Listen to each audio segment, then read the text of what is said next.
I think that we could see some degree of like overlap and you know, like kind of implementation of these systems going into the base game, because I think that that's really where like Diablo like has the potential to like fall off versus PoE, especially because PoE has built up like such a foundation over the years of just systems that just got better and better and better over time.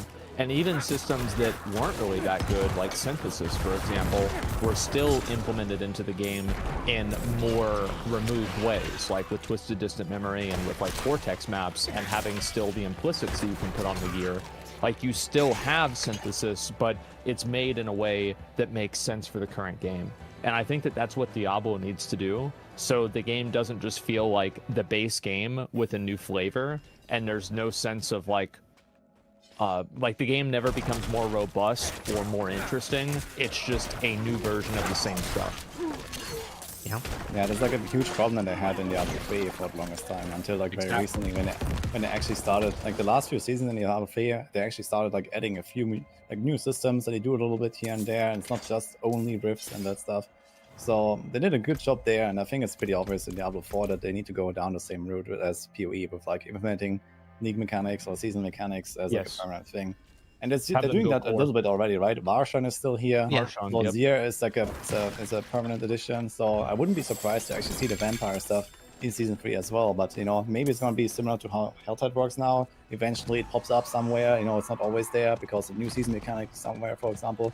And it's just like some other side thing that you can do, and maybe get like a special reward there, you know, like maybe the vampire stuff is gonna be very efficient to farm, you know, I don't know, certain elixirs or certain types of gear or whatever, as like a side thing that they can do next to Helltide and next to Dungeon and whatnot. And they keep going forward like that, I think this is a pretty good solution. Yeah. I feel like just leaving the boss in doesn't really do it for me. Like, leaving Varshan in and taking out literally everything else, that doesn't do it for me. I agree. Like, I think you can slap on the name, and I can just sit in all his mechanics and not care. Like, Yeah, it's hard though with like things like vampire powers. I didn't play season 1, but I think there was quite a lot of powers with Malignant Hearts and stuff there too. So keeping something like that every season in a game that's already struggling with power creep could be pretty dangerous too. Yeah, it's not so much about keeping the power creep, right? If they like, it's fine to remove the power creep and then maybe replace it with something else, or you know, not even have any power creep. You know, you can power creep in different ways if you want. It doesn't have to be temporary. But yeah, like, do you really want to keep Millennium Tunnels around in the game? Is the question. I mean, they kept the boss at least. So I like that they kept the boss, but what would be so much better, this would like double the league for me, would be if killing Lord Zir and the Beast in Ice, or whatever it's called, would give Andariel fragments. So I could be like spamming Seer, Blood and Ice, Beast in Ice, and farming both Duriel and Andariel. That would have been like, oh my god, yes. I would really like if we had something like an Abyss Jewel socket from PoE, and you could use one of the Malignant Hearts that is kind of one of the more balanced ones, instead of, you know, something else. I would like that a lot. That would be cool for sure. Like, they can react some of the powers. I also wouldn't be surprised to see like some of the powers come back, like the auto casting cool thing. Like that could be like a new unique item or something as well. Sure. You know, like not like a power creep thing where it's just like for free, but you have to like trade, have like a trade-off basically, and then you bring back like a favorite item basically that most people like. Yeah. I do kind of want to sit Framework too, because I'm sure we've all been asked, and I'm sure we'll get to it. Like, you know, how much do you like Season 2 Crip? Is it good? Is it bad? Should I come back? All that kind of stuff. I always kind of, at the back of my mind, compare the experience to PoE leagues. And I know that's maybe not the same for everyone here. Maybe it is the same for everyone here, but maybe not. Just because that's like a good standard, and not just for me personally, but I think it is kind of like the ARPG industry standard, which is why they explicitly mentioned that it's going to be a live service game. I think their goal is to at least meet that standard.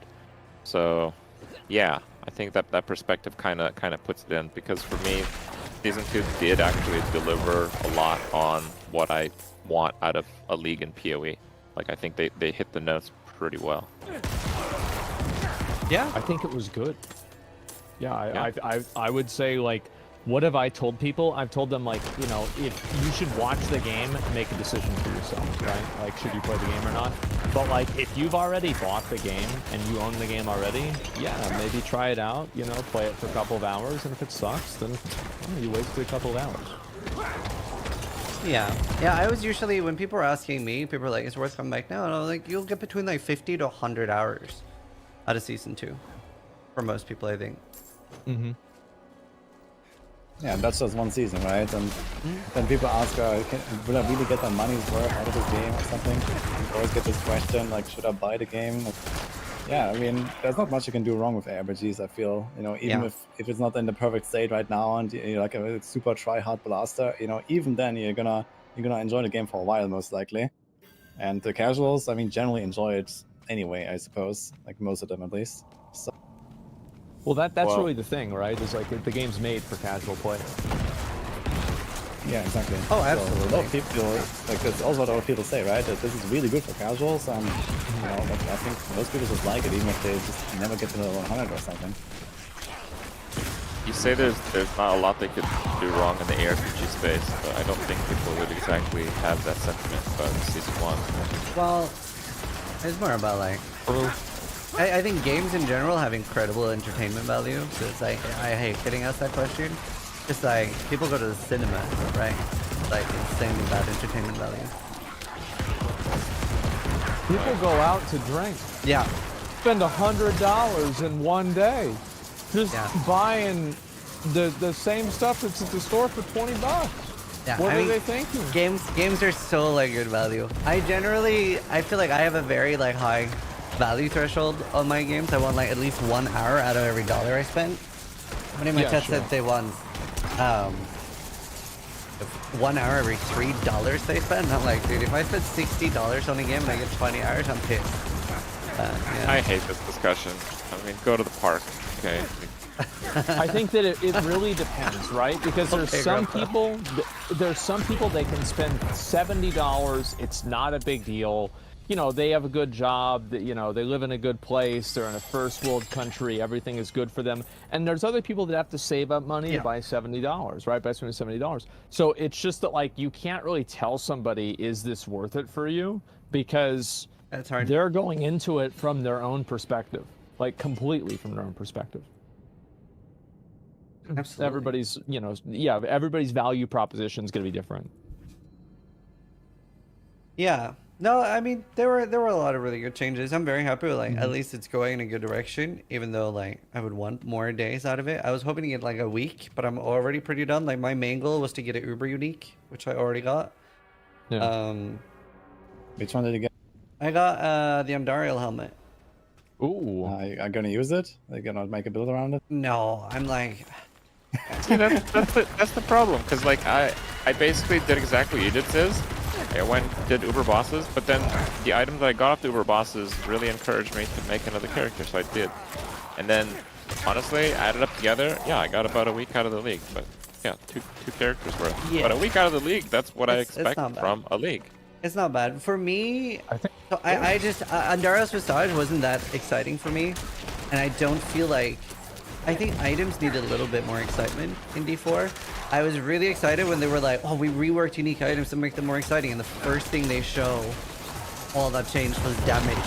And I was like, they get it, they know what we want. And then I saw the item and I was like, they don't get it. Because it was just the damage increase, right? It was like the gloves, like the basically face breakers. And I was like, oh, that's not it at all. And then they showed the Druid amulet, and I was like, do more of this. This is what I want. This is amazing. Like, give me like additional projectiles. Give me ricochet. Give me some sort of weird effect. That's my favorite thing. That's all I want more of. But I like, think they've done actually a really good job exactly what you described though. Like look at these new uniques that drop from Burial. Like exactly what Chris just described with the Xephal's ring.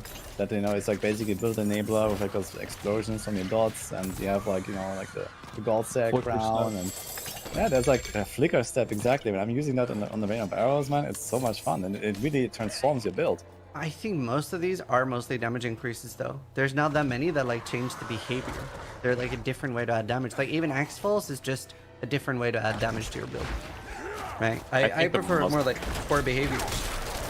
the most interesting items for me are the ones with like pretty brutal downsides. I don't like downside as opportunity cost because that just makes the item feel garbage. It's like, hey, this temerity effect is good, but they have bad stats, so I'm not Like going to all use it. Sork uniques.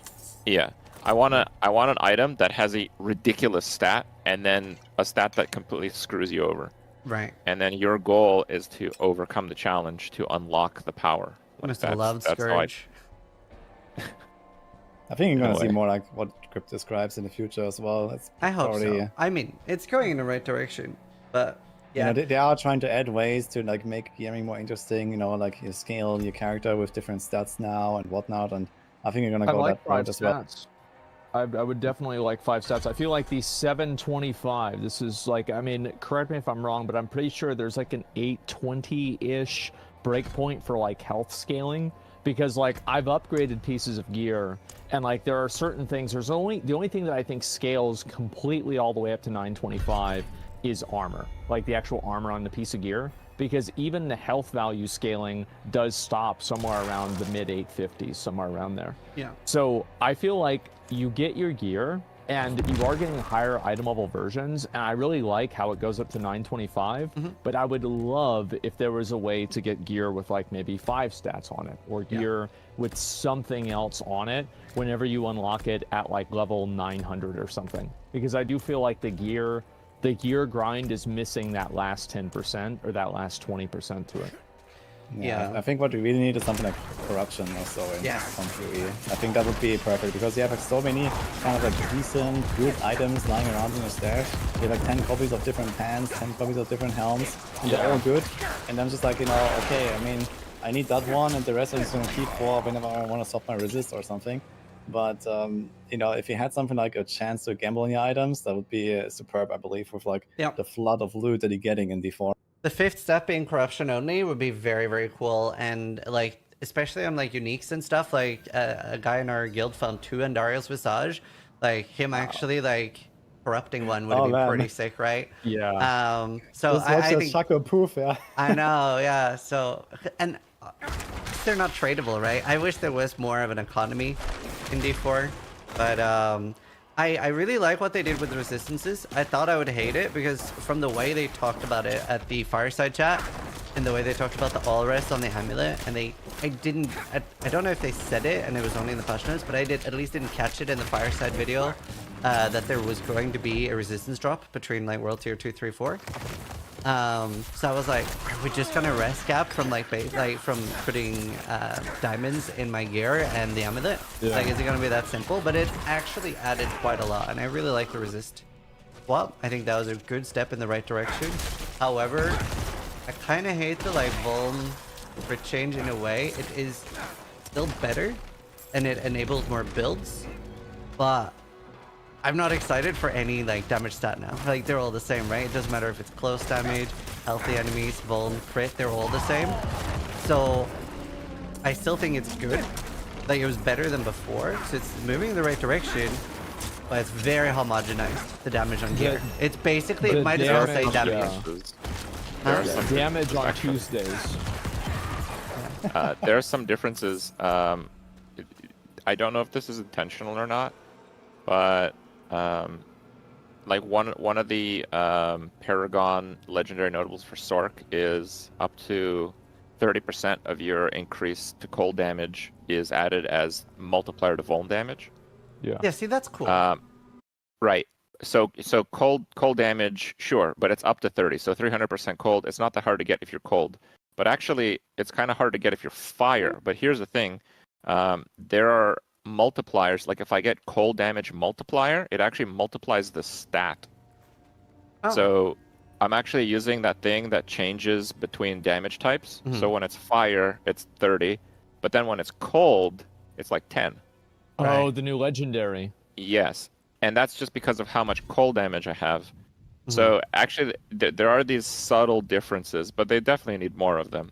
It's not totally homogenized. It's just I just wanted to point out because I'm sure you're gonna get nitpicky people talking about it. Sure. It's not exactly completely Yeah, homogenized. I just wanted Yes. to be a little bit more exciting. Like I don't want like attack and defense. I really like the resist changes. So.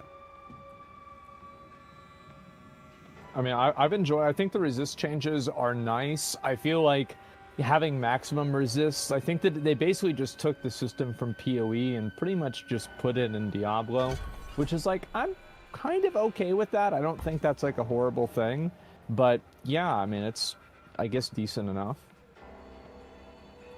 Yeah. They weren't as bad as I thought they were gonna be. Yeah. I mean, I would even say Like, you don't even pretty need to good. credit PoE with it, right? You could credit D2 with it. Oh, that's Yeah. oh, you know, I never really This played is a lot from of D2, so I'm not Yeah, sure. yeah, that's fair. Fair.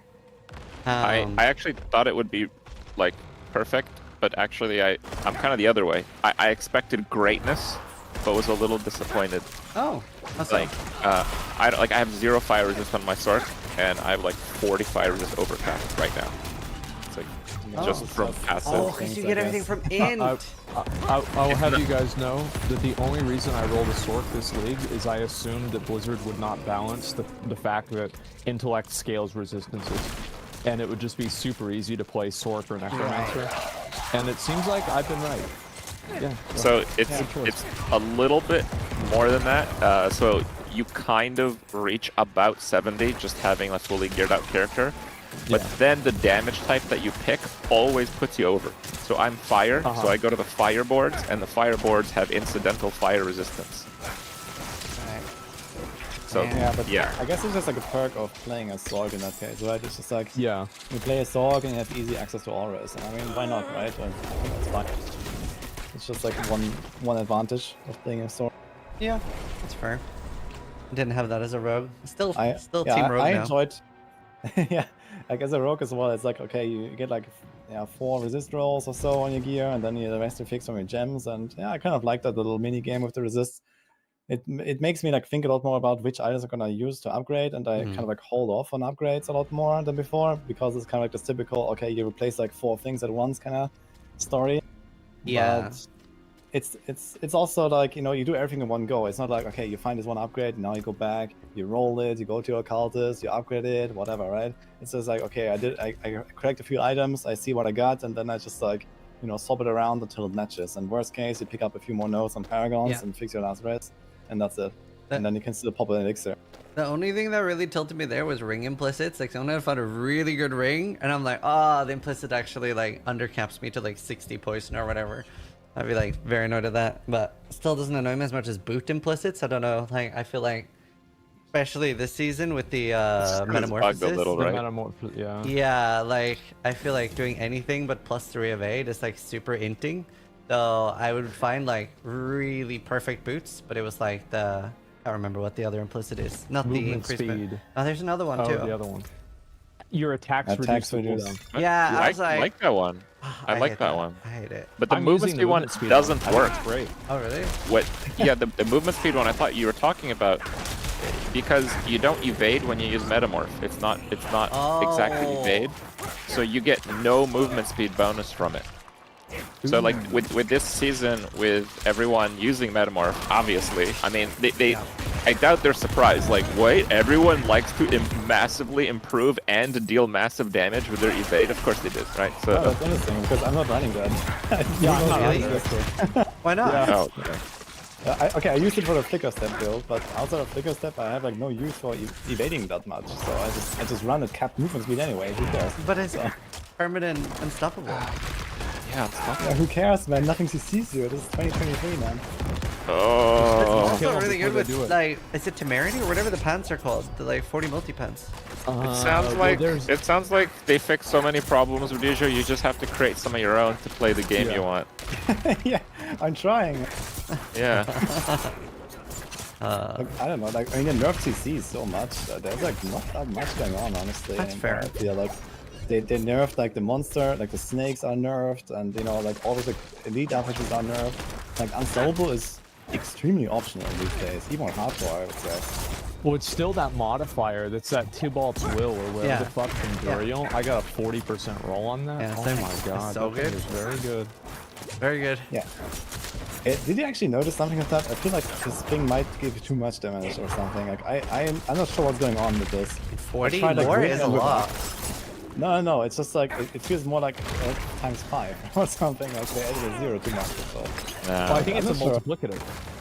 Yeah, but even so, it's like I tried like literally the same boss fight with and without Yeah. the pants, and I was like noticing like I was two-shotting the boss from like, and the other Rogue time problems. it was like 10 shots or something. So I don't know what's going on with that.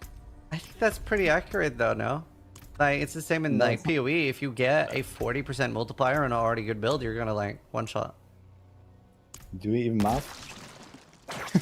I mean, it's because Well, it's a I 40 think it- no, multiplier in the- the other multipliers. Like it's pretty strong. Well, no, this is what happens, right? Is that you're using a 40% multiplier on top of a 20% damage, on top of a 10% damage, on top of a 50% damage, on top of a +3 skill levels. And so, like, the WoW had this problem in Legion where, like, whenever you had all your cooldowns up, you were doing absolute god mode damage, and then outside of it, you weren't doing any damage. Yeah. So, like, yeah, that's how the numbers can get crazy. Like, I don't know if that's what's happening in this situation. Like, I never did the testing like what Gijo did, but, like, for me, I feel like, yeah, the pants are really good. Yeah, and in addition to that, after seeing the Rax video, the Blizzard math is a little questionable. So you might be right. Maybe it is 1040. bugged. Yeah. Well, the thing is, like, I went to test this actually on a bear. Like, I just went to Auto Cure Rashad and I started slotting a bear, and the numbers seemed fine. But then I tested it in a dungeon again. I don't know, maybe there's some weird double dipping. I feel like with those pens, I There couldn't could be figure it double. out because when I did the testing, like on its own, everything was fine. So I'm not sure. Maybe everything is fine and I'm tripping. But Yeah, maybe. I don't know. They added a stash space as well. I don't know about you guys, but that was I was gonna say earlier that was the #1 thing putting me off making a new ult. Cause like I've pretty much just kept like good uniques I care about, aspects, and a few good items. My stash is full already from one character, so I'm like I don't mine is really too. want to start over and like have to delete a lot of stuff. That I is think that they very should probably annoying make the part. stashes. Yeah, they should have like a. It would be nice if you had something like 2 stashes and there was like a 1-tab stash that was a universal stash, and then all the other stashes were character specific. That would be an ideal situation in my mind. Yeah. Yeah. yeah, So it's you like could. how the Diablo 2 works, right? Diablo 2 has like exactly that, like personal and shared stashes or so. I mean, that would be a good system as well. But I think Yeah. more importantly, they just need to like find a solution to the legendary aspects hoarding, right? I think that's like the biggest space. Yeah. The biggest thing that picks up all of the space in the stash. How do you guys feel about the suggestion that a lot of people have brought up that the legendary aspects that you find could upgrade the baseline of your codex? Like you apply them to your codex. That's what Rack said, right? Permanent thing? I'm not sure. Yeah, it's a permanent thing. Well, I mean, for that season. Right. Yeah, I discussed exactly that idea as well with other people, and I think that's not a bad idea. Like, just like allow everything to go directly to the occultist, and you just like go from there then, because like eventually you're gonna have like 5 copies of every single thing you want anyway, but you need to store it somewhere, and it just like clutters everything, right? And then you want to try out this one new thing, you have like an idea with like your build, you want to swap it, and then oh man, I didn't save that 1 power, now I have to go grind 5 hours until it Right. drops. That also feels terrible. So like you remember, oh man, I salvaged this 20 times. Like it Yeah. just feels bad. So yeah, I kind of like it. I think it's good as a casual feature. As a non-casual, it sounds a little bit too easy to me. So like maybe a middle solution would be that it increases the average. So let's say you have like you put in a 20%, or sorry, the baseline for Edge Master is what, like 20, and then you find a perfect one at 40. It increases the average, right? So now your Edge Master's 30. So plus You put in 5. another 40, now it's 35. So maybe you can't get perfect ones, or you have to grind out a bit to get perfect ones. That way, like, drops are still interesting, because I think that's quite cool that you do need to find a good role, and you get excited for a good role, and I think it's important for ARPGs to have exciting moments. So just finding Yeah. one perfect one at the start of the season, now you don't need another, or don't need to care about one for the rest of the season. That sounds a little bit bad to me, but very casual friendly, which is what D4 goes for. So I'm not like super opposed to it, but I do hate the idea of instantly removing it. Yeah, It would okay. be nice. Yeah. Go ahead. Thank you. Woody, go ahead. That's one. Okay. No, I was just going to say that, you know, it doesn't have to be like you find one top one and that's it for the rest of the season. It could be like an incremental increase or something, right? As well. Yeah. So it's just like maybe you have to find like 50 times to get actually the perfect from the codex, right? Maybe it starts easy, like, okay, you get 1, you upgrade it plus 1%, you get 2, you upgrade it another 1%, you get 5, you upgrade another 1% or something from the codex. exactly. Disenchanting it gives you experience towards leveling it up or some form of that, effectively. Yeah.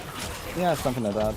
I mean, they give you like experience bars in this game, right? There's the glyphs, there's vampire powers, there's Paragon. And also with stash tabs, we should just be able to, like, that should be a gold sink, right? They should just keep going. Like, it should be 500,000, 9 million, then eventually, like, maybe you want a lot, it's eventually like 10 million. Like, we should just be able to continuously upgrade our stash tabs. And it's crazy that we can't. Absolutely crazy. 2023, the technology exists in every other RPG. It's crazy. I have 7 mules for only 1 class right now. Oh my god. That's kind of where I wanted to jump in this discussion. It's like we're talking about small changes to their stash inventory system. They need like big changes in their stash and inventory system. Like I mostly agree with Ziz what he said in regards to the fact that it kind of feels good, but to find something. But I also like the meaningful decision making. Like if I find something that's quite rare on a perfect roll, I like the idea of, you know, the strategy of hoping to find a certain level of power in an item before I apply it to something. Yeah. Really, the problem with the aspects is just part of the pretty awful inventory management. Like if you had a PoE stash tab style thing where it's like you just dump unlimited aspects and they just go there automatically when you salvage a legendary, then what's the problem, right? Absolutely. And I think a filter is also like the stash and filter are some of the baseline changes that I'm like, why don't we have a filter? Like, even a button to like click hide blue gear. And like when I initially saw that the game had no filter, I actually thought that you needed to salvage white and blue gear because there were some materials that you only got from white and blue gear, because I couldn't fathom why else we would on in-game characters be forced to see white and blue gear. Like that, it's crazy to me. I mean, technically, they still give you the same materials, just not by crystals, right? I think you can even get forgotten souls, I'm not sure. It's very rare salvage chance for getting a Forgotten Crystal from, I think, a legendary or something. I feel like the Forgotten Crystals are too hard to get. Like, they're forcing people to do Helltides too much. I kind of talked about that a little bit earlier, but like, I really have to repeat myself. It's so fucking annoying. I don't know if other people feel the same way, but like, for me, I always felt like Helltide was like, okay, now I have to do my choice. Right. I like Helltide, so I didn't feel like that. I was just doing them every time. Yeah, I also You like do my Helltide, Helltides. enjoy it. I just follow you around on my mount and you just kill the mobs for me, okay? I think Druid was the best to follow around because I think the Hemomancy procced from the Vine Creeper, so Druid could just run around with Hemo, just auto-procking or something. Really? It's pretty You good. don't have to hit them. Yeah. That's kind You don't of have to the be on work the of same all group. minion? You don't have to hit them. In Helltide, you just have to be like on the same like In the two-screen vicinity. area. Yeah. And it's the drops are shared globally, which is an awesome feature, by the way. I wish we had that in Legion. right. In Yeah, Legion, that I think would you be great. actually have to hit a mob to get partial experience. Yeah. Yeah, I think like the group play in the game, I feel like it's very there's like very serendipitous group play where like you feel good whenever there are other people around you, whereas like I know in WoW, especially back in the day, the group play there was always like friction and like annoyance to it. Yeah, group play is very strong. Like, incredibly Yeah, it strong. is. It almost to the point where it feels like I did one Duriel for my like video about my build, and I felt like such a waste. Like, I'm like, I am fucking 3 other people out of a chance for Uber here. Yeah, exactly. Yeah, if it wasn't like like this crazy like loot share with Duriel, I think that would probably be a bit better. I mean, on one hand, it's kind of nice that it's like some social activity and you can do it together, and then feels good that you have multiple chances if everyone does like a rotation or something.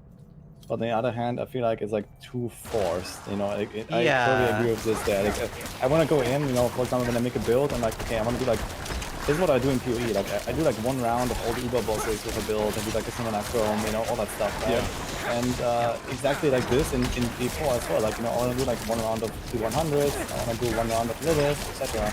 And then of course a Duriel. But every time I make a build, I want to do a Duriel, I will feel so terrible, you know, grinding up for like an entire hour for like one Duriel or whatever, or 2 hours. I mean, you know. that's a problem with shared loot, right? Maybe Duriel shouldn't have shared loot. Duriel should just drop loot. Anyone that's there can pick it up. So you're more incentivized to do it solo. Maybe there's slightly better drops in a group. I mean, it could it's just also- be like a lower chance. You know, for people Yeah. reaching, it would just be like they have like a 25% chance for a drop. let's say, Right. or So the whatever. host has the 2% chance, and everybody else is like 0.5 or something. That makes sense. I think it's interesting that D4 is such a heavy focus on group play when ARPG is probably the group of gamers with like the least friends. Like it's like predominantly like solo players. Are you Yeah, sure about I mean, this? I would kind of agree Probably. with that. I am an enjoyer of the the Duriel getting a group together and like people that are like gonna come together and like kill a boss to get the items. I think it's kind of a nice thing overall. It is. I can see how like, and this is always like, I think this is going to be an ongoing issue that Diablo is going to run into, is because Diablo is made for an audience. Like, is Diablo made for any of us? No. No. Okay, like so then it. this is the problem. Yeah. So I don't know exactly how you can fix that. How you can make a game that is effectively made for an audience of people that are very casual, because I think that for casual players, the Duriel sharing is actually quite good, because then they just get more gear, right? And it encourages them to play together and like, you know, make a group. But what I do think the game definitely needs, especially now with the Duriel thing, is they need a group finder. How is there not a group finder? True. Yeah. Yeah, I totally agree with Asmon. Like from my personal perspective, I would really Yeah. like for solo players to have more viability and to, you know, not feel bad trying to do a solo Duriel, for example, right? It just feels bad doing it solo. Yeah. But I also agree that I guess most people probably wouldn't care too much, just trying to, like, you know, they're happy when they have like this 1 or 2 Duriel attempts in their inventory, and then they're gonna, you know, spend some time looking for some people, and then they group up and they have like, you know, 10 runs. Yeah, but you can't really do that outside of like Discord communities and whatnot, right? So everyone is complaining about this. And should I be wouldn't in really game. be surprised to see like a group finder for this stuff very soon, actually. Like Doesn't even Diablo like something 2 like have a the group WoW. finder? What? Doesn't Diablo 2 have a group finder?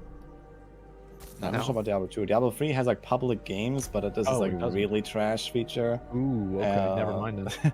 You just get grouped with like random people of like, you know, random power levels basically, and it's like full of leechers and bots and Yeah. whatnot, as far as I'm aware. But for example, the WoW system, right, with the group finder, they can just like have a board and like, you know, you make your listing and you invite people and you apply. I mean, that would probably be a Yeah, pretty good 'cause solution. it's such a pain right now. Like, even if I want to like ask my chat, like, hey, does anyone else have a Duriel? I have one Duriel, and we do rotations. I have to add them to Battle.net to like invite them. Like, that's annoying. It would be nice if they could just message me. Yeah. Yeah, that is also not a problem for sure. Yeah. I'm gonna have to step in here and it's like, do we really want them to keep making bosses that you just easily beat in a group finder? I mean, I don't care so much about the group finder feature. If like, it just feels like a chore almost if that's gonna be the thing. Well, I don't know. I think they really just have to implement SSF because they can't Yeah. backtrack the group benefits that they've already put on the game. People that play with their friends, they're gonna be really pissed off if they're like, "Oh, by the way, everyone needs Duriel Master Duriel." People are like, "What the hell?" So the only way to actually make that work is, yeah, you do SSF mode, and I think they should just leave the group benefits as they are. Let people play in a group if they want. I'm fine think with you're that. Some totally people right. really like that experience. sure, but at least like disagree letting with people this, invite actually. easier would be nice.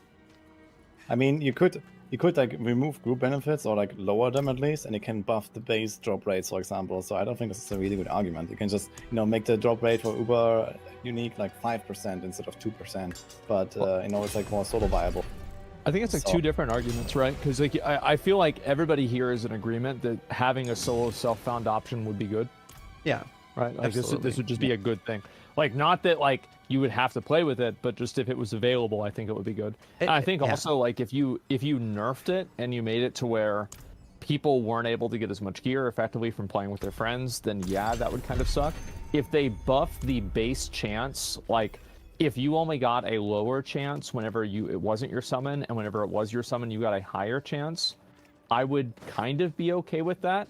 But I feel like that also could be too much over design. And I'm just not sure really like how much of a problem is this for the average Diablo gamer, the guy that plays Diablo 4 on a sofa, on his console. Is this an issue for him? And I don't know yet. I think almost nothing is though. Like the most casual gamer, they don't engage with Reddit. They don't watch videos. They just like they log in, they boot up their PlayStation one day, and they're like, oh, there's an update. Oh, there's a new thing out, and they play. Right? They don't like integrate that much with the other stuff. So like none of these are issues for those, and the game is already a great game for those people. So I see. There's a lot of people. It's crazy to see how many people like. The Elon Musk was streaming Diablo, the Nightmare Dungeon, right? That was pretty crazy to see. And so, yeah, I mean, I think that there is like, that kind of is like and I hate this term, but I feel like with Diablo, it's kind of true. It's like the silent majority, of those people.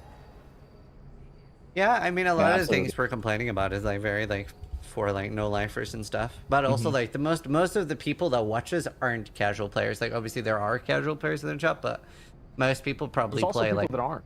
yeah, like a lot of no lifers. I think that's always going to be the challenge, right? How to make no-lifers and people that want to play the game, that want to have a season last a month and like play it every day and have that last for like a month, maybe 2 or 3 weeks at least. How to make those people happy while at the same time making the casual players that, play with their wife on the weekend happy. Absolutely. That's the real challenge. I wonder if we'll ever get a map overlay. That's the thing I want You to guys feel like you need a map overlay? Yes, absolutely. Yeah, I'm happy with it as it is. Oh my god. I'm okay with it the way it is. I hate it. Like, if they had a map overlay, well, like, So much. I see why they don't want to have one, right? I do understand it. But at the same time, like, I think that, if it becomes annoying or whatever, like, if the dungeons are optimized in a good way, like, a best case scenario in my mind is very well optimized dungeons that you don't need a map overlay to traverse. But why not give me the option? Like, you don't have to use it. I think that if you give people the option, everybody is going to play with the map overlay on all the time. Because whenever I watch a lot of PoE streams, that's kind of what they're like. And I think that you're right. If the game is still kind of shitty and it doesn't feel good to play, then it doesn't really matter, because at least playing with the map overlay on means that you're enjoying the game and like you're actually doing something rather than just being annoyed. I feel like I'm So, like, getting I do think punished there's a for limit. other people having poor self-control. I don't think it has to do anything with self-control. I completely agree with Asmongold They just here. want to trigger you, Ziz. I That's just know. what they do. They have a guy whose job at Blizzard is to trigger you. Is that He's doing a good job, too. He'd probably get a raise. Well, like, I mean, what you're saying is right. Like, everything you're saying makes sense, right? Everything you're saying, like, yeah, you're kind of right. Like, why should you be punished? But it's like, at what point does the developer stop the player from diminishing their own experience? And I can at least respect Blizzard's attempt to try to do that, even though, yes, maybe it could be annoying. I mean, Yeah, I agree with this. Like, the thing is, they want to focus more on the actual combat, the actual like layout of the dungeon and the monsters, and they do a pretty good job at that. There are dangerous monsters, there are dangerous elites, etc. It's not just you look at your dot running around on the overlay and you watch everything explode in the background, like in PoE, right? Like, there are definitely like these tactical approaches to certain fights and these kind of things. That it's just very different from PoE combat, in my opinion. And I think having the map overlay would kind of like take away from that and would like much more push us towards this like blaster mentality, basically. Yeah. And even being a blaster myself, I actually like the way it is right now, personally, because it's just like much better focused on the combat. but I still love the map. But like the problem for me, the flip side is now I'm spamming my map when going anywhere, because like the autopilot thing most of the time doesn't work, or a lot of the time doesn't work. What? Like Autopilot. there's like so many zones where like and inside dungeons as well, it doesn't work. The autopilot thing, like the waypoint, not waypoint. Like where you click on it and then you follow the line. Yeah, that doesn't work inside yeah. dungeons, and it doesn't work in a lot of like zones, in a lot of the Helltide They zones. should make that work inside dungeons. That's a good idea. The Yeah, GPS they should thing. do that. I don't know why they I'm don't. spamming M, and I'm opening and closing my map because I like seeing where I am all the time. So here's a strat, you know, they're gonna enable it for dungeons, and then it's just like, you know, you try to memorize the dungeon layouts and just right click on where the boss is, and then they can tell you exactly the shortest path to the boss. Well, I mean, you know, if somebody wants to metagame that hard, I feel like let them. You know, like if they really care that much about it, just let them fucking do it. It's not that big of a deal in my mind. Yeah. Yeah, I'm kind of. I just don't think it's that big of a deal. I think they're starting to tackle problems pretty well, I would say. Yeah. And that's just not that high up on their list. And Yes, I'm I in the don't minority on this one. disagree that much with that, honestly. Yeah. Do you guys think the game, like, obviously Duriel got added, Grigor got added, the Beast in Ice, Lord Zir got added. Do y'all think the game is too easy? I Do you think the bosses are wanted too easy? to bring that up earlier. I wish there was an easy and hard version of those bosses. Like the current bosses, like the non-Duriel, non-Lilith bosses, they all feel like World Tier 3 bosses. They do. Because even Duriel could do with being a little bit harder. I actually think all of these fights that you mentioned, I think all the fights in the game are actually excellent fights. They're really cool. I really like each and every one of them. But the numbers, both on damage and defense on the bosses, seem really off. I think it's really hard to balance Diablo 4 because there's such a big disparity between builds. Like, look at just the difference between some of the top builds, right? If you look at the difference between my build, a Sork build, and the Barb build, these are all insane builds. But, like, I'm hitting for, like, 30 million damage. The Barbarian hitting for 500 or whatever. Right. So it's like... It's kind of hard to balance, but we did on hardcore. We did Duriel at level 70, and that was a pretty cool fight. Like it was pretty hard. We actually the other people in my party procced and had to leave. I stayed in, and then realized they had left, and I was like, oh, I guess I'll leave too. Yeah, it was a really cool fight at 70, and the other fights though Don't have enough health. yeah. The other fights were incredibly easy at 70. And I wish there were a harder version because they're really cool fights. Like Varshan, I actually really enjoy fighting with like the dodging the stuff on the ground. So I think they could do like the similar thing like in PoE where you have like, you know, the option to switch on an Uber mode of all of these fights, and they're all like, you know, level 150, and you know they're actually like crazy, and maybe give them like slightly better rewards, but not to the point where you feel like it's mandatory to try to beat them on the hard mode. And I think PoE does that really well, right? You can still it's just a farm higher the chance. bosses. Exactly, you have like a bit better loot or something, and okay, like you don't get the elevated sexton from or something from Maven or whatever, but you know, these kind of things, it's not like such a big deal, and it would be really cool to have, because I agree that bosses are pretty well designed, but you don't really see any of them if you play a good build, right? You just go in and you blast them down, and okay, blast one-shot them, everyone else gets them in 5 seconds or 10 seconds. I mean, not a big difference really. Oh. And I think they have done such a big rebalance this patch that I think they were just like trying to go more on the easier side, you know, just like making sure that no one feels like, you know, crushed by the new balance or something so much. And I wouldn't be surprised for them to like, you know, go back on some of these on like the player power next time. You know, they're gonna make the I think new season 3. Yeah. I think So- season 3 is going to be much more of a challenge league than this one is. I think this one is like setting the groundwork for them to make the first challenge league with leaderboards. That's what I think is going to happen. Hope so.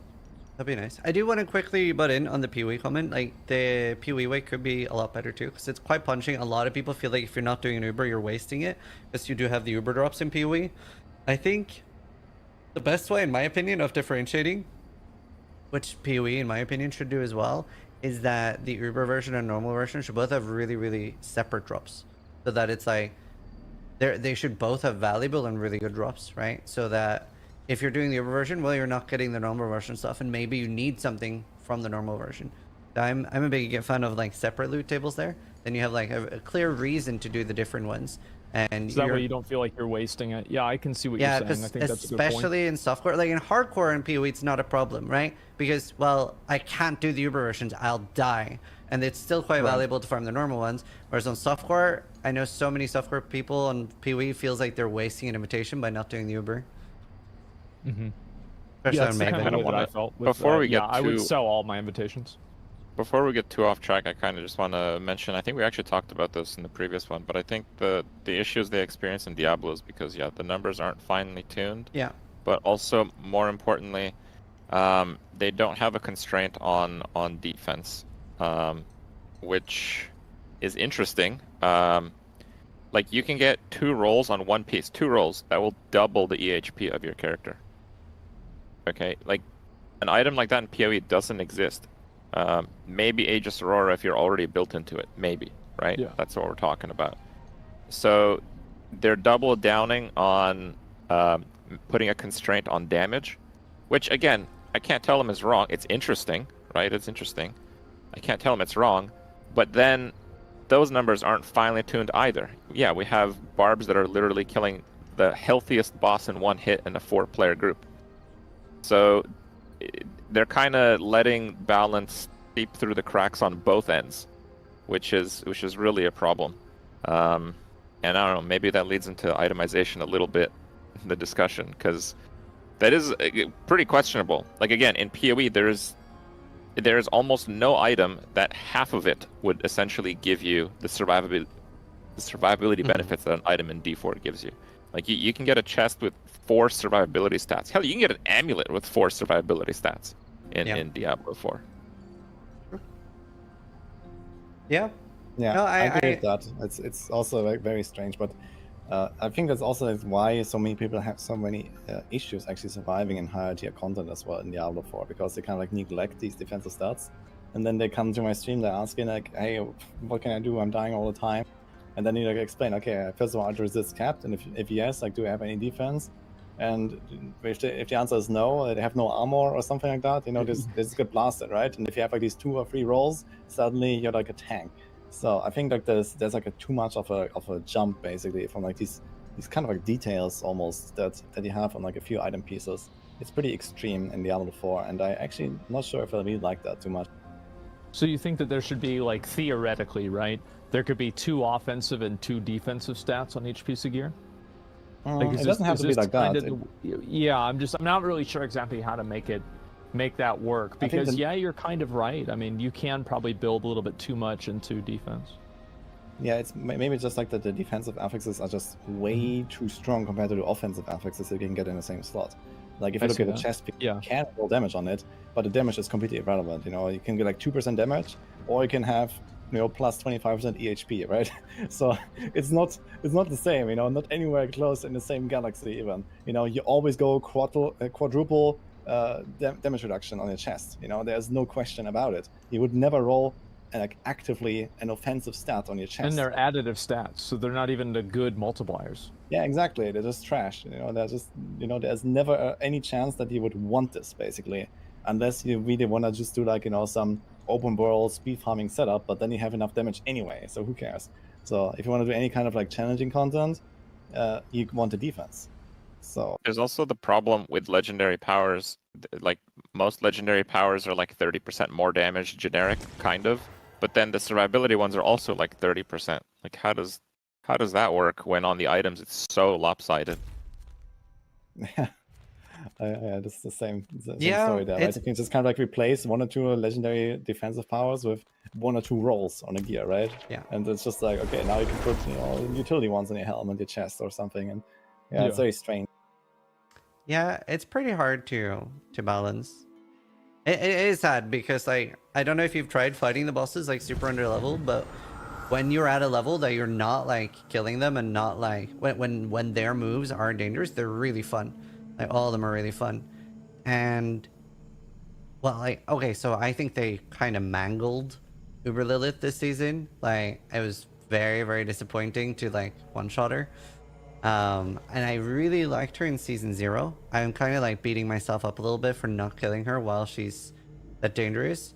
And I don't know about you guys, but I inherently actually love the Blizzard way of doing a boss and having it initially, like with Cthulhu, etc., where it's like almost unbeatable. It's either unbeatable literally and people are just getting close, and maybe it needs to be nerfed and then people can kill it, and then they're eventually making it easier and easier. I think the only reason I hate that with Lilith right now is because there is nothing else hard, right? That like there's like a power vacuum now. There's nothing to grind your teeth on. It's a very hard fight. But I I actually think love it'd be that. nice if they had like a little bit more challenging fights for sure. I didn't really like. I felt like the hitboxes and like some of the colors. Like I didn't like how, for example, you had to Yes. avoid like the red fireballs whenever the ground was falling apart. It was also the same color as the fireballs in phase 2. I thought that was just like really shitty. Yeah. But overall, like if the mechanics played the way that they should play, I think the fight would be fun. Yeah. And Yeah, I think what they should have done with Lilith is instead of nerfing her HP to like 10% of the previous value, they should have just like nerfed the damage of their abilities by half or something. So you can maybe tank a wave if you pop your cooldown, or you can tank Yeah. a spell or two, and you can actually play the fight and not just, okay, like, you know, right now everyone that kills Lilith is just going in and ignores every single mechanic because it just one-shot her or Yep. nearly one-shot her, right? Yeah, And they're, if that the doesn't damage is happen, too then high. yeah, exactly. If that doesn't happen, then your build sucks and you die and you go again with a better build, right? Until you can just ignore the fight. And like, why do you rob everyone of the experience of actually playing the fight? You know, by just like you could just nerf the damage a bit. You know, like give people a bit of a chance to fight her and do a mistake or two and still keep going, instead of just just removing everything basically. Insta-gib and that's it. Like you'd start over again. Yeah. Like I remember I would have to like record the attempts and like I would go back to the VOD and look, oh, I got hit by this because I couldn't even really see it sometimes in phase 2. yeah. And obviously I only put like probably less than 100 attempts into the boss, so it's not like I really put in major time to it, but it wasn't like a fun 100 attempts. I just wish that it was like a little bit more tightly tuned, and in terms of like, you compare Uber Lilith to Vicus or Voltan or one of the bosses in Lost Ark, and the Lost Ark bosses are just so much tighter, so much thinner. Yeah. Yeah, I think Oh. it's more like they need to add more like kind of like attrition to these boss fights. Maybe like like you can make mistakes, but you can't make too many. Right? Yeah. So this would already be It's, in the way. it's very and this- binary. Yeah. Yeah, like right now it's just like you get one shot or you one shot her, and that's it. So Now, I did really like it in Season 0, so the main reason I didn't kill in Season 0, I had her on like 30 to 50% in Phase 2, but then I went into the fight and I was like, okay, I got my cheat death in my inventory ready, okay, cool. I didn't pop it, so I actually tried a legit attempt of Lilith, and yeah, she one-shot me. But it's kind of interesting because I don't know, I really want to get your guys' takes on this, because I kind of hate and love, or rather, I hate that there's both cheat death and scroll of escape on hardcore. Like Diablo 4 right now doesn't have hardcore, and I kind of wish cheat death was only for things like Lilith, because I think there it really makes sense and it allows to make like really crazy hard fights. Where it's basically almost like a rhythm game if the hitboxes were accurate. It almost makes like a rhythm game, and I love that. But the fact that you, at least this season, I could probably have permanently ran a cheat death potion this season. Like I get so many materials for it. I have like 45, because I don't use them. Whereas Scroll of Escape, we have very little of. I've found 7 the entire season. And I'd rather cheat death just only work on Lilith, and then Scroll of Escape be like a normal thing. Like what you were saying at the beginning, right? Is like you're kind of a hardcore player, so you don't really know about softcore stuff. Like I'm kind of the same way with hardcore. Like in like just like my gut feeling, it does seem kind of cheesy that you're playing hardcore and you have like multiple get out of jail free cards. Like this seems a little bit weird. However, I don't really play it a lot, so I'm not really sure what they should do in terms of hardcore. Yeah. I think I mean I've played only hardcore basically in this game. So from my perspective, I really like the lower scroll drop rate, and I think the scroll itself is like an excellent tool, especially with the low drop rate now. Like I found like, I don't know, total 15 or something at this point. Yeah. It's not like they're dropping and they're raining from the sky. I've been blasting like 12 hours every single day. So, they drop here and there, but you can't just really spam them. So, and I really like this. I think the drop rate is pretty much in a good spot right now. So it gives you like this option to like, really get out of a fight, or, like something goes wrong or whatever. But yeah, I totally agree with the Elixir. I think the Elixir, this is something I've been saying since, pre-release, since pre-beta, like years ago at this point. Like please no cheat deaths. And for some reason they just made it easier and easier to get these Elixirs now. You can initially run Yeah. tournament like from the start, and it just like why? You know, the game is already very easy, and you know the game doesn't have anything that is like, you know, surprising, let's say, or like unfair or something like that Disconnects. for a hardcore player. What? Disconnects. You can Yeah, disconnect. okay, yeah, disconnects. Yeah, for this you have Yeah. to scroll now. So you know, Yeah. but I mean, like from like a gameplay perspective, you know, it's not like, you know, you see these typical PoE rip clips. You know, people die to like pulse explosion from a boss or something, and you know they die to like some ground effect from like that enemy or whatever, right? There's like plenty of these things, and this doesn't exist at all in Diablo 4. Like if you die in Diablo 4, then this is entirely your own fault, and you Yeah. don't need the elixir That's to pretty give you a fair. cheat death.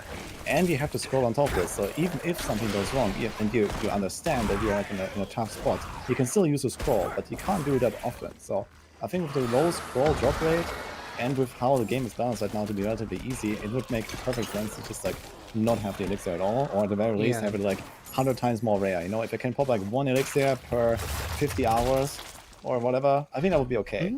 You know, that would be fine. You know, I want to try T100 dungeon. Okay, let's pop an elixir, you know, just in case. But you know, it's like it needs to be even more rare than a scroll, in my opinion. And then it Yeah. would be okay. Either make So it really rare or only work for Ubers. This Yeah, for the Uber the bosses, cheat that would be death fine. potion doesn't actually save you from dying on Lilith, I believe, right? Like if you fall off the platform, you die even with the Correct. cheat death elixir. Right. Yeah, exactly. So that's kind of bizarre, also. I like that. I think that's fun. I don't Whoever's know. gonna die with the cheat death elixir is not gonna like that. Right, that's fair. But I don't know. I feel like cheat death doesn't really make sense for D4 because the difficulty is like pretty low on the active gameplay. Like it's pretty hard. Sorry, Tom. Tom, one of my chatters died 2 times this thing. But I think it's quite difficult to like die while playing. Like the main thing people were dying to, we were seeing in season 0 was disconnects, which yeah, cheat. Or desync or Yeah, something stupid. Scroll of yeah. Escape should have fixed that. I think somebody died while DCing. Personally, I actually think Scroll of Escape should be a little bit more common, specifically because I don't. Yeah, it's your DC protection. I think it's important that you reasonably have one all the time, and you're not really using it that much. I feel. I think I only used it once in combat, and 4 times on misclicks. So I think it could be like slightly more common, and I think it is a really really good way. But yeah, cheat I death did is play weird. hardcore a bit last season and the preseason, and I quite like the drop rate in general. It's just, yeah, as we said, the more you play, the like you can't craft cheat death elixirs all the time until you're like 50 or 60, but then you can, and then you just have like way too much. Like there's no way you'd ever run out Yeah. at that point. Like it's so abundant. Yeah, you get Exactly. so many. For memory example, dungeons. how it was in season 0, like on launch, you know, these materials were like extremely rare. They just didn't drop, you know, these monster parts that you needed for the elixir. And you had to, like, you could actually go and farm these, like, rare monsters, and you could, like, you know, stack up some of those elixirs, Yeah. but you have to, like, actively go and do that. And now, it's just, like, they up the drop rate by, like, times 20 or something, and you just have hundreds, like, I can literally log in and craft 100 elixirs right now, you know, I can just let it run for the entire next week if I want, without playing. So, Yeah, it could be like maybe a drop only thing too, and a rare drop. Like right now, honestly, probably the thing I get most excited for was the Uber Elites, and then after that, Scroll of Escape. Every time I see a Scroll of Escape, I'm like, oh, another one! yeah, it feels good, man, yes. Yeah. Totally. Like Elixir could be like that, maybe like half the drop rate or something, or a fourth even. Yeah, exactly. Like, like if you find one elixir and you can't craft it, it's like a 1 in 20 hours drop or something. You know, why not, right? Yeah. So I will be on board with that. Yeah, and like it's very interesting because hardcore is technically easier than softcore in some ways. How's that? Because You have the if- cheat death elixir on boss fights. Yeah, if you're doing Yeah. It because won't it doesn't reset. exist on softcore. So if you're doing Lilith, you get one shot, right? Even if you're pretty confident that you can finish the fight, that fight is over for you. On hardcore, like on my Lilith kill this season, like the ghost actually killed me in the last like 0.2 seconds of the fight. I actually would have lost the fight on softcore, but since I was hardcore, even though she I got pulled one that shot by shit the on me ghost, too. yeah, Yeah. because I thought the fight was over, so I was like, yay! And then the ghost came out and slapped me, and I was like, oh no! I Yeah. also did some random Lilith test, and I also I accidentally dashed out of the arena in phase 1 and proc my death. Ah. But then I killed her, and then I went to phase 2, and I also basically insta one-shot her, and I just kept going basically. Yeah. So it was Yeah. kind of funny. Yeah, it's interesting. Definitely would like. My chat is calling you a logout macro enjoyer. Your opinion is irrelevant. Well, I think It's a legitimate gameplay mechanic. yeah, you know? actually, well, Yeah. I like it a lot more, right? Like if we compare Season 0 Diablo 4 versus Path of Exile, in Season 0 Diablo 4, the only time you did was things outside of your control is when you would die. Whereas in Path of Exile, you pretty much never have an unfair death, right? It's pretty much just corpse explosion left. Other than that, you made a mistake and you died in Path of Exile. I think Yeah. that's great. There's more than think there's- that. Like, I feel like, especially with new mechanics, people are just not even doing it in hardcore in PoE. They wait for other people to figure it out and die to it, and then they Sure. take those lessons. And I mean, that's kind of weird. Let's be honest, that's kind of weird. Like, yeah, go back to Asmongold, couch potato gamer example. How does that guy play hardcore in PoE? I He mean, doesn't. hardcore's supposed to be a I challenge. don't You think are hardcore is supposed to. for dads. Yeah. Yeah, you are supposed to like approach things carefully. That's the entire premise, right? Yeah. I think Having there can someone else never die be- to it before you do is not careful. Why not? How do you think we tested what food groups to eat? I'd be like, hey, Woody, eat this berry. Oh, shit. Okay, I'm not eating that. All right? It's literally the premise. Yeah, I think that generally, you know, there can never be anything wrong with making hardcore actually difficult, you know? This is like a mode that's like opt-in, it doesn't give you any advantage. This is like made for people that want to have a challenge, right? Yeah. You know, you cannot make a mistake by making it difficult. So, you know, Yeah. everyone who does want difficult content, they can play softcore, you know? It's there. Yep, So, I agree. why- I agree. I do think the logout macro is better than having a potion, like as somebody who doesn't play hardcore, because it seems like using your logout macro is a decision, and that decision has a cost, right? Of like, you know, you're out of the map, or you lose the portal, or something like that. You can only do that so many times Yeah. on a boss fight. So like, it is a decision that is a reaction to something that is happening immediately, whereas like using the potion is like just saying, hey, if something bad happens, I've got this on. Yeah, and, Yeah, and Scroll of Escape is exactly the same as Logout Macro, just slightly more powerful because your system could freeze while closing the client in Path of Exile and you could stay in. The Scroll of Escape is slightly stronger, so I actually prefer Scroll of Escape, and I wish we had something like that in PoE. They'll suck because, yeah, again, if your client freezes, you might just die. But if that's activated automatically on a client crush, then it's just better. And having it as an item too, maybe makes it something that you're less like likely to use willy-nilly. So I think Scroll of Escape is really good. Yeah, actually, I I, like find it. myself like really trying to be resourceful of those scrolls. You know, Mm-hmm. I'm really thinking like, hey, do I really want to try that now? Like, and like also, I have procced the elixir up, for example, and then I was like, do I scroll out now? Yeah. Do I really want to use it? Like, Yeah. You It's, should- it's also you kind of nice because it's so rare now. You know, I have like 3 of them in my stash now or something. You know, it's just, you know, I've done a few Liliths. You know, I've used it here in the tier 100 and whatnot, and you know, I have like 3 scrolls left or something. And like, okay, I need 1 for my DC if that happens, and you know, I have like 1 extra, and 100%. it's kind of. That's why, like, every I time will- I misclick one, I'm like, no! And I, like, slap my face, and people are like, what happened? Did you die? And I was like, no, I misclicked another Scroll of Escape! Like, very frustrating. You should change the keybind. But it's not even the keybind, it's because it's where I put it on the G scroll wheel, and I didn't bother keybinding escape. Is it though? Is there any slippage like the logout macro? It's like a little bit dangerous, and you're thinking it's like logout macro time, but then No, I after would you use them while I was press in it, you town. realize it's not PoE. It's No, not infinite. no, I didn't hit my hotkey on accident. I put it, so like, I put it on G is my, open the scroll wheel, and up left is leave dungeon, and just straight left is my Scroll of Escape. So I just need to move it. But all of them were just trying to reset the dungeon. That was annoying. This is bad Yeah, placement. maybe put it on the second wheel, you know, and not on Yeah. the first one. Yeah. But be careful because I think that resets all the time, right? There's this bug where Oh, does your wheel resets. Yeah, like only the Oh. first one is saved, and the others they reset all the time. At least for me. Like Oh, it's a good thing I have it on the also- first wheel then. Yeah. So I noticed that at least a few times. I had to like rebind my. Shouldn't have told them. That's content. Damn it. also. Oh, it helped. Oh, actually, one final thing about Season 2 before we move on to like the future of Diablo 4. I'd love to talk about like how you feel about the different vampiric powers, because personally, I think they did an absolute amazing job. Like Hemomancy is maybe a little bit like dumb not to take for a lot of builds, but at least I don't take it all the time. I don't take it on bosses, etc. And what I really like about it is it gave me the feeling of difficult choices, which is I love when games do that. When I feel like I want this, this, and this, but then I don't get that. A great choice.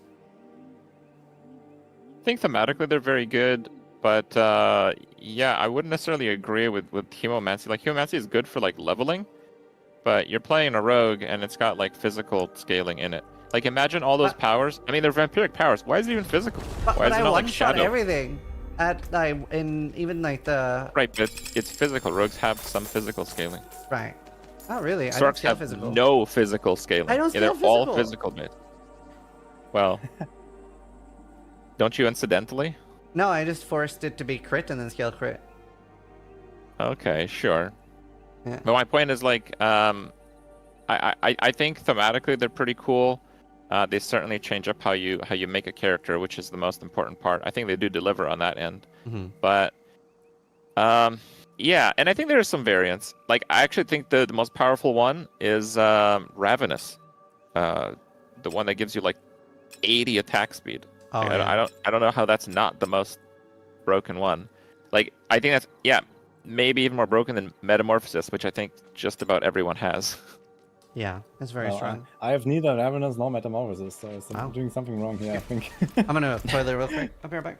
Yeah, I never But, did the seasonal quest line, so I don't have the attack speed one. It was Oh, so bugged man. out on the first day. I just never came back and did You're it. playing boomer mode then. You're Yeah. really missing out. Maybe I You're should you're come using back and half as finish it many up. actions. Yeah. Okay. Wow. Wait, I aren't didn't you know it playing was that Ball good. Lightning? Isn't that like Yeah. pretty key? Oh, I don't know. Yeah, I mean, I Okay. have no idea. Like, I mean, I killed Uber Lewis. She didn't do anything. I mean, how much better can it get? Twice as fast. What do you mean? Yeah, well, I mean, shit. It seems fine to me. Everything was okay. So I didn't have any complaints. But I feel like the blood mechanics, they were good. I mean, I liked them. I felt like balancing the mechanics kind of was like a annoyance at the beginning, or sorry, at the end of the game, and at the beginning it was basically a barrier to using new gear. So I feel like having the different like icons on the gear that you needed in order to activate the blood effects, I felt Yeah. like that really didn't hit the mark. I feel like it was just annoying at the beginning, and then it was inconsequential at the end. I think that's probably the best way I could say it, actually. They just kind of wanted to have a system that limits you from having like 5 of the most broken powers. Like if I could have unlimited points, I would actually have a different setup. I But- mean, they could probably solve that by just like making it like, okay, like there's no different 3 types of packs, there's just like packs, you know, and just have the same maximum 20, and you have the same, you know, the major cost 6 and the small one cost 1 to 3, and it could just be like without a little mini game of like, you know, adding this pack Yeah. and that pack, and you know, like I totally agree with that. It's kind of like, I wouldn't even say annoying. It's just like, okay, a time sink for no reason almost, right? Is you have like a bunch of stuff in your inventory. It could just be like, Well- you know, you have that limitation of 20 packs, and it doesn't really matter if there's like different types or something. And that would make it easier. But generally, I think it's not such a big problem. Well, it's and like the a- powers are pretty well. It's like an early only thing. So a big like thing I like for solving that issue is that just keep it as it is early game, and then have it be like an unlockable power that you like kill a Uber Lord Zir or something, and then you don't need the things anymore. Then it's just about you have a limited amount of what you can do. Maybe have that be something that even upgrades, so instead of having 20 max, you have 22 max, and you don't need to like balance it. I mean, yeah, I do agree that the system is tedious, but yeah, it also feels, it just feels like it's not the best way to do it. But I don't know. I think the only real issue is the whole clicking and escape thing that we kind of went over it. Just getting the powers. Yeah, that was. I don't find the gear too tedious. They could have done it better. I just cut them a lot of slack because of the stark difference between the overall Season 2 package and the Season 1 package that we were dealt. It's a lot better. So, yeah. And there's so many systems. I almost expected more things to go wrong. Yeah. So Yeah. yeah, I think it's okay. Yeah, I mean, looking at from that perspective, I agree. Actually, I mean, the season is fun. I had a lot of fun with the season mechanic. I had a lot of fun trying out different vampire powers, and I think honestly, like almost all of them really have some merit. You know, there are definitely ways to include almost anything into many different builds, and yeah, some may look really good, but then you figure out, okay, there's like this other combo, and suddenly I don't have enough packs anymore to do all of that, and you know, there's definitely decision making much more than with Millennium Hearts. Right, Millennium Hearts was just like, okay, you know, Barber OP, and then maybe you drop in like, you know, the Revenge Heart for defense, and then maybe the Auto Heart on the Necro or the Full Heart on the Druids, and you were done, right? And this was literally every single build. So, you know, there were like 30 hearts, and like 5 of them were good, and the rest was whatever. And I think that is absolutely not the case. They have a much better balance this time, and that definitely makes it a lot more fun. Yeah. For the next topic, I want to talk about like what you guys expect and hope to see in like the future. Like, what do you think they should like add, and what direction should they go in that will make you enjoy playing the game for longer, especially as somebody that does play it a lot. So we can start with Woody here, because you play a lot of Diablo 4. Well, I mean, we already know that something is coming in Season 3, and, well, I guess next week, BlizzCon, we're going to learn more about that. Yeah. My expectation would just be that this is something like a Rift system, like in Indie 3, with like randomized content, with a scaling difficulty, that it goes way beyond what we have right now, with leaderboards attached to them. So, yeah, basically a copy of D3, just better, I imagine. And, I mean, that is a good start if they do something like that, at least. So, we'll see what exactly will. I mean, for the long distant future, I guess, I would really like to see more different types of like challenging content. You know, we talked about the bosses, and you know, there could be all kinds of things. Right? There could be like farming related things, or like, you know, like speed farming kind of like leaderboards or whatever. Yeah. Right? There could be like conquest types where they have like a really hard challenge that you have to unlock once in a season, and you know, maybe I would also like to see more stuff like in PoE with like void stones, for example. Yeah. Or like, you know, something like the Atlas Passage even, where Or like player agency. yeah, exactly. Where, okay, I can actually like modify my nightmare dungeons, you know, and let's say there's like this one node you get like 50% more butchers, or there's like this one node you get like 50% more bloodseekers, or you get like, you know, more density, you get more, you know, you can maybe choose the drops, you know, maybe you get like plus 100% bows and plus 100% boots or whatever, right? You can like maybe choose these kind of things and, you know, like have some options and feel like you're actually making a meaningful impact in progressing your character, or just like farming the stuff you want to. So this is definitely the stuff that I'm looking for the future for now. Yeah. Rip, what about you?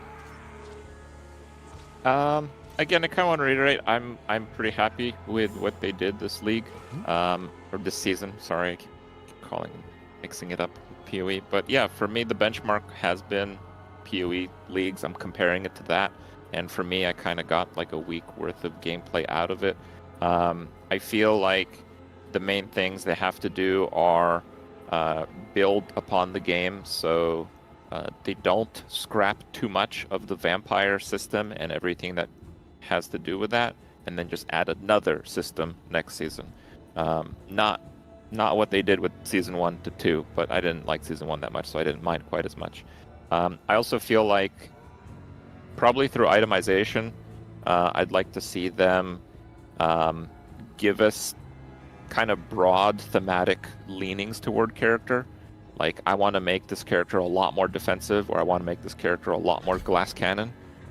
Those decisions aren't really too meaningful, and that's kind of because those options aren't really there with the itemization. You're always kind of similar tankiness and damage. You usually are pretty similar, or you're using the few things that slip through the cracks. But at the same time, yeah, I think they rushed out a lot of mechanics this season. I am expecting the balance to be a bit more tightened next season. Maybe that is too much to expect, though. We'll see. Because I think if you take away like the top like 5 builds in the game, it's like pretty good balance-wise. I think so, anyway. Yeah, like, it's even like even the top 3 are the ones that are like super egregious. Even if you remove Ball Lightning and what is it, Death Blow? Deathblow is a Yeah, good one, yeah. Deathblow Overpower is really correct right now. Just for the those long two, shot. and you don't need to remove anything from Rogue. Rogue is great. If you remove those two, like everything's very, very similar. I think just leave Rogue alone. Rogue Enjoyer. Yeah, Asvin, what about you for What I expect to see, what I hope to see for Yeah. the future. Basically, I just hope that they find a way to implement like these seasonal mechanics into the base game and like growing the base game. I think that honestly what they've done so far has been pretty much fine. It's season 2 has been good. The Malignant Hearts were kind of hit or miss. And I think that really just taking kind of like the greatest hits from each season and then putting them into the base game is how you build an ARPG over 10 years or over 5 years or something like that. So there's not really anything super specific that I'd like to see or anything like that. I just want to see them continue taking more risks with each season. And if they don't pan out, then just don't use it next season. And if they do, put it in the core game. Yeah, that's fair. I want to see a lot of things. Like, I love things. Things are great. I want to see a lot more bosses. Almost everything Witty said as well. More of that. I would love to see a button to remove smart loot. I think my single favorite thing in an RPG, which I think Diablo 4 doesn't do well, is me finding an item and just going, wow, I really want to do this now.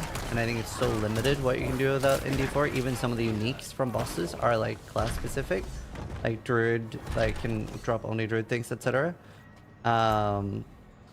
So I would love to see that. Like, yeah, pretty much the only thing that would make me want to do a new build right now was Andariel's Visage. Other than that, I didn't find a single item. You're not going to find like a really cool random glove, an aspect for a sword, or anything like that, right? So being able to disable smart loot would be huge for me. I'd love that. There are some aspects, just kind of add on to that a little bit. There's like lucky hit while barrier, but that's like sword only as an aspect. So they could definitely improve the cross class of some items to accomplish that, which I don't think would be even that hard to do. Yeah, exactly. Like, that's my favorite thing in RPGs. So I would love to see more of that in D4. And I think there's like good reasons to have some of it, but it would be cool if it was a choice. This is really great for like a casual player that's only going to play one build anyway. Like, if they're playing a barb, they don't want to see sword gear. That's fine. But yeah, especially later. And actually, something I want to bring up, I was positively surprised because I didn't play season 1 at all. So I was like, I kept seeing my like gear required level scale as I leveled. And I was like, oh my god, they kept that in the game. But then it stopped at level 80, and I was like, oh my god, yes, Yeah. that's amazing. I hated that in season 0. Like, I found an item at level 100 and it had required level 100, and I'm like, why? Level 80 was a lot of levels in season 1 though. Yeah, for sure. I just, It's good that it changed it. Yeah. yeah. So that's good, but that's generally the things I want. Just more bosses. I'm kind of disappointed that every boss that's in the base game hasn't been added as a boss already. Like the fact that we got Duriel now, etc. I would have loved to see that like already in the game. Because then, but if we had like Andariel, Duriel, what's the other weird one? The Oh. guy that was on the Cerberus, what the Yeah. hell is his name? Astaroth. Astaroth. Astaroth. All of those should have been like already in my opinion, as bosses. And then we should have been getting new ones, in my opinion. That would have been like a great baseline to move forward for. So I would be shocked if we don't get Andariel, which also was my favorite fight. That's why I'm kind of jaded. I'm like, that was such a cool fight. Because we did it in a 4-man group. And I found bosses were a lot harder with the more people you had. Like, not easier at all. Whereas when I did a solo, I was like, oh, Andariel's dead. But 4-man group at launch, super hard. And I was like, this is such a cool fight. Can't wait to fight this endgame. And that was the only time I saw her. And I was like, oh, no. Like with season 5. So I'm hoping we get that next season. I think they're coming at some point. Yeah. Yeah, it's funny that you mentioned Andariel, because like one of those bosses where I just felt like I was so underwhelmed by this fight because she loved just it. did nothing, I felt. But it's just like maybe like, you know, the first time I went through the campaign, I just like bounced down all the bosses, and I still have not done my RP playthrough. I guess I need to choose like a really, really slow with build, you. and then I can really enjoy the fights. Yeah.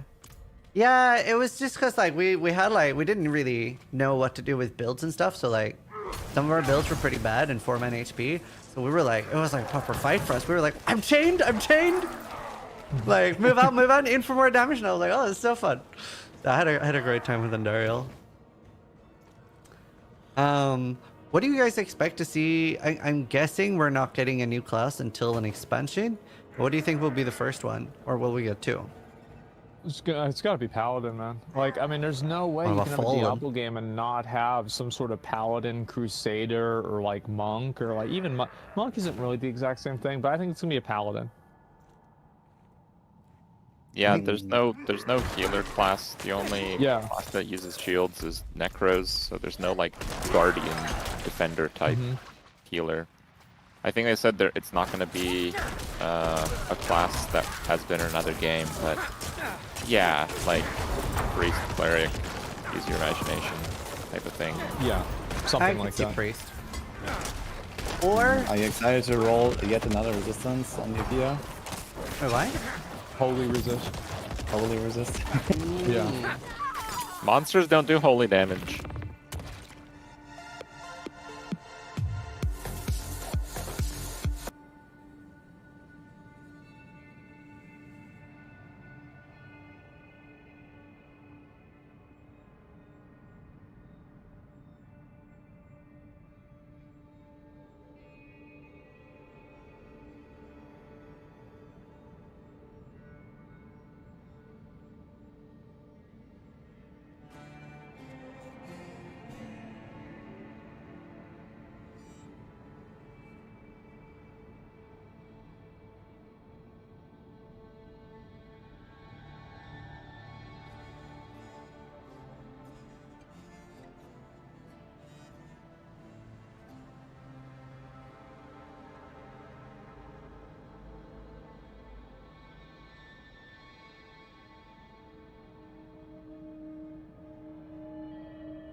We Yeah, are what the about holy PvP, ones. man? Like don't you know? you can't Yeah. stack holy res in PvP. I mean, what the?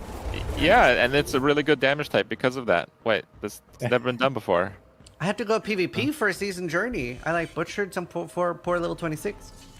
You didn't have to. You Oh, could skip On some of that. hardcore or what's this? Yeah. And what do you mean I didn't have to? Jesus. That's cold-blooded, Savage. bro. It was a challenge. He season instantly unsubscribed, you know? Oh, I thought I had to. No, you only have to do a certain number of the challenges, which is really good because one of them was completely bugged. For me, it wasn't tracking the challenges, and it started tracking them when I was like level 50, and one of the challenges is level to 20. So Oh. Ooh. Gotta Yeah. do it again. I just did one pen shot. you just gotta make a new character, basically. Yeah. And there was one to put a piece of gear with 5 of the same, what are they called? The things for the new mechanic. That one didn't work. Traits, Like, yeah. Yeah, Okay, I I cleared thought it. I I had think to. 5 of the same. It didn't work. So it's good that you don't have to do all of them. Like they should definitely keep that Yeah. because Yeah. otherwise they're guaranteeing that they all work, which is Well, Well, that's the way a tolerated. lot I of battle pass tiers work for Yeah. like most games, right? Is it's Yep. just like do whichever ones you think are easier. Yeah. I really like the season journey. I actually, I don't lie, I quite like that. I think the rewards were also like pretty good because I that's my least favorite thing of D3. Like there's like a weird subset. There's like, I don't know if you guys get this in your chats too, but I get a lot of like D2 and D3 fans that shit on D4. There's so many people that are like, oh, D2 is so much better than D4, and I'm like, okay, like it's the same thing I said to the PoE people. It's like, if you love it so much, go play that game. It already exists, right? Yeah. But well, it's they like, have been. yeah. That's why they're pissed off. Yeah, I guess. They've been playing the same game for like 30 years. But yeah, a lot of that. And I also agree. sorry. The thing I was gonna say, the thing I hated in D3 was the season journey with the set items. It's like you finish your season journey, here's your set, here's what to play. You have pretty much no build choice. And I feel like that was like way more limiting than like aspects and stuff in D4. Here's how to have fun. Yeah, I'm so scared of them adding set items. They were like kind of okay in D2. I'm kind of fundamentally against them. But like D3 set items were like the worst thing I've ever seen. Was it the first season where they did that? They introduced like the Thorn set for Crusader, and like everyone was loving it. I think it was. Yeah, I think it was. Yeah. I think if they did basically anything else, it would have not been very widespread. I think they lucked out with like creating an entirely new build for like a class that wasn't being played outside of a support role at the time, and everyone's just like, "Oh, Thrones Crusader is so cool," and then they just kind of kept a system that wasn't very good, and I think it was largely because of that. I think the initial reception was good for different reasons. Right. I mean, it's the other thing also that D3 has like an extremely casual audience, like even more casual than D4 overall. It's like my guess. And it's just like it has become such a power grab game, and everyone's just expecting all these like this super fast like sped up progression, and they don't want to grind anymore after like 25 seasons and stuff like that. So it's just that they kind of kept making it more easy and convenient, I guess, with stuff like Helix Skip. But yeah, I think in Diablo 4 this has no place at all. They're kind of doing that a little bit with like the season journey aspects that you can get for certain builds, right? Like for example, last season with Druid, you get like the polarized aspect for free from the season journey, which otherwise is a drop only, and all of the build defining Druid aspects are a drop only basically. And like this, they're kind of pushing you in a direction, but I mean, you can still eventually find whatever you want and then swap the build, right? It's not like you are stuck with that. In D3, it's like much more like, okay, you get to 70 and then you start playing that build because you get it. And then maybe sometime down the line you farm up the other stuff. But yeah, I would be also not like to see that in D4, to be honest. Yeah.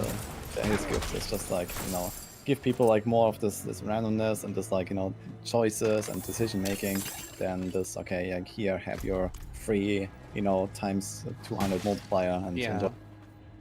More crafting would be good though. I'd love to see more crafting.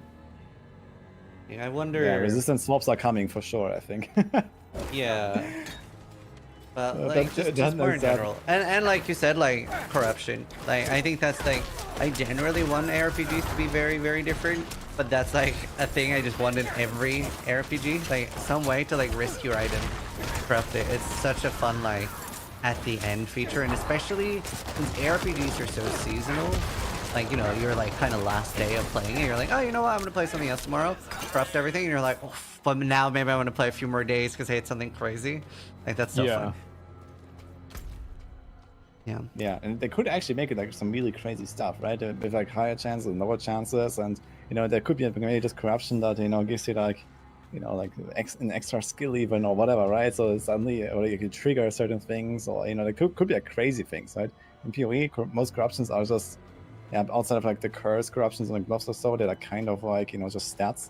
But imagine they would actually like build transforming corruptions that you could get on your Rebuild gear. and And everything, then- yeah. yeah. You can get then it's like the extra curses, the max resists are pretty huge Yeah, for okay. conversion There are a builds. few things for sure, but Sometimes you get skills, and right now the gem sockets are really tight on a lot of builds. Yeah. Like work. Yeah, okay, fair enough. But I guess you kind of get the point, right? It would be nice if there was actually some transformative corrections, basically, much more than just like, okay, get like +5 res or something. Well, weapons I have think it'd quite be a lot nice of if there was some. transformative. Yeah, it'd be nice if there's transformative anything. Like I want transformative items, paragon things, Yeah. glyphs. I think want that's one thing the transformative game everything. misses. Yeah. It's like, you know, you ever play Vampire Survivors or whatever, and you have like your weapon evolution, and it actually changes what's happening on the screen in like a real way. That's one thing that I wish that Diablo had more of. Absolutely. I mean, we're slowly getting there. I think with the new uniques, for example, like we talked about this earlier, right? Like there are some of those new effects now, and they're probably like kind of like dabbling in that. And if they keep adding more stuff like this every season, like in like the same like magnitude of changes, basically, or even more, then I think we're gonna get to a pretty good point there. Very soon. Oh, another question I really wanted to get your take on is, what do you think is going to be the big boss in the next expansion? Mephisto. Does there have to be one? Yeah. Oh, the next Oh, yeah. expansion. Oh, I see. I thought Yeah. you meant the season. Yeah, no, next expansion. And yeah, there has to be one. Of course, there has to be one. Yeah.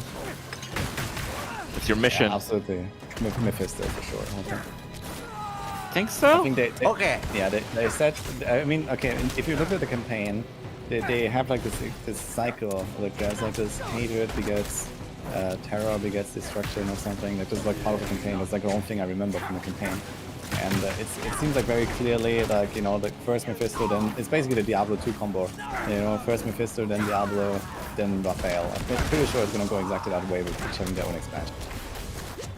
Okay, I'm not like super keen on the lore and stuff, but I feel like any expansion for any Diablo game has just introduced some random endgame boss that no one even knew existed before.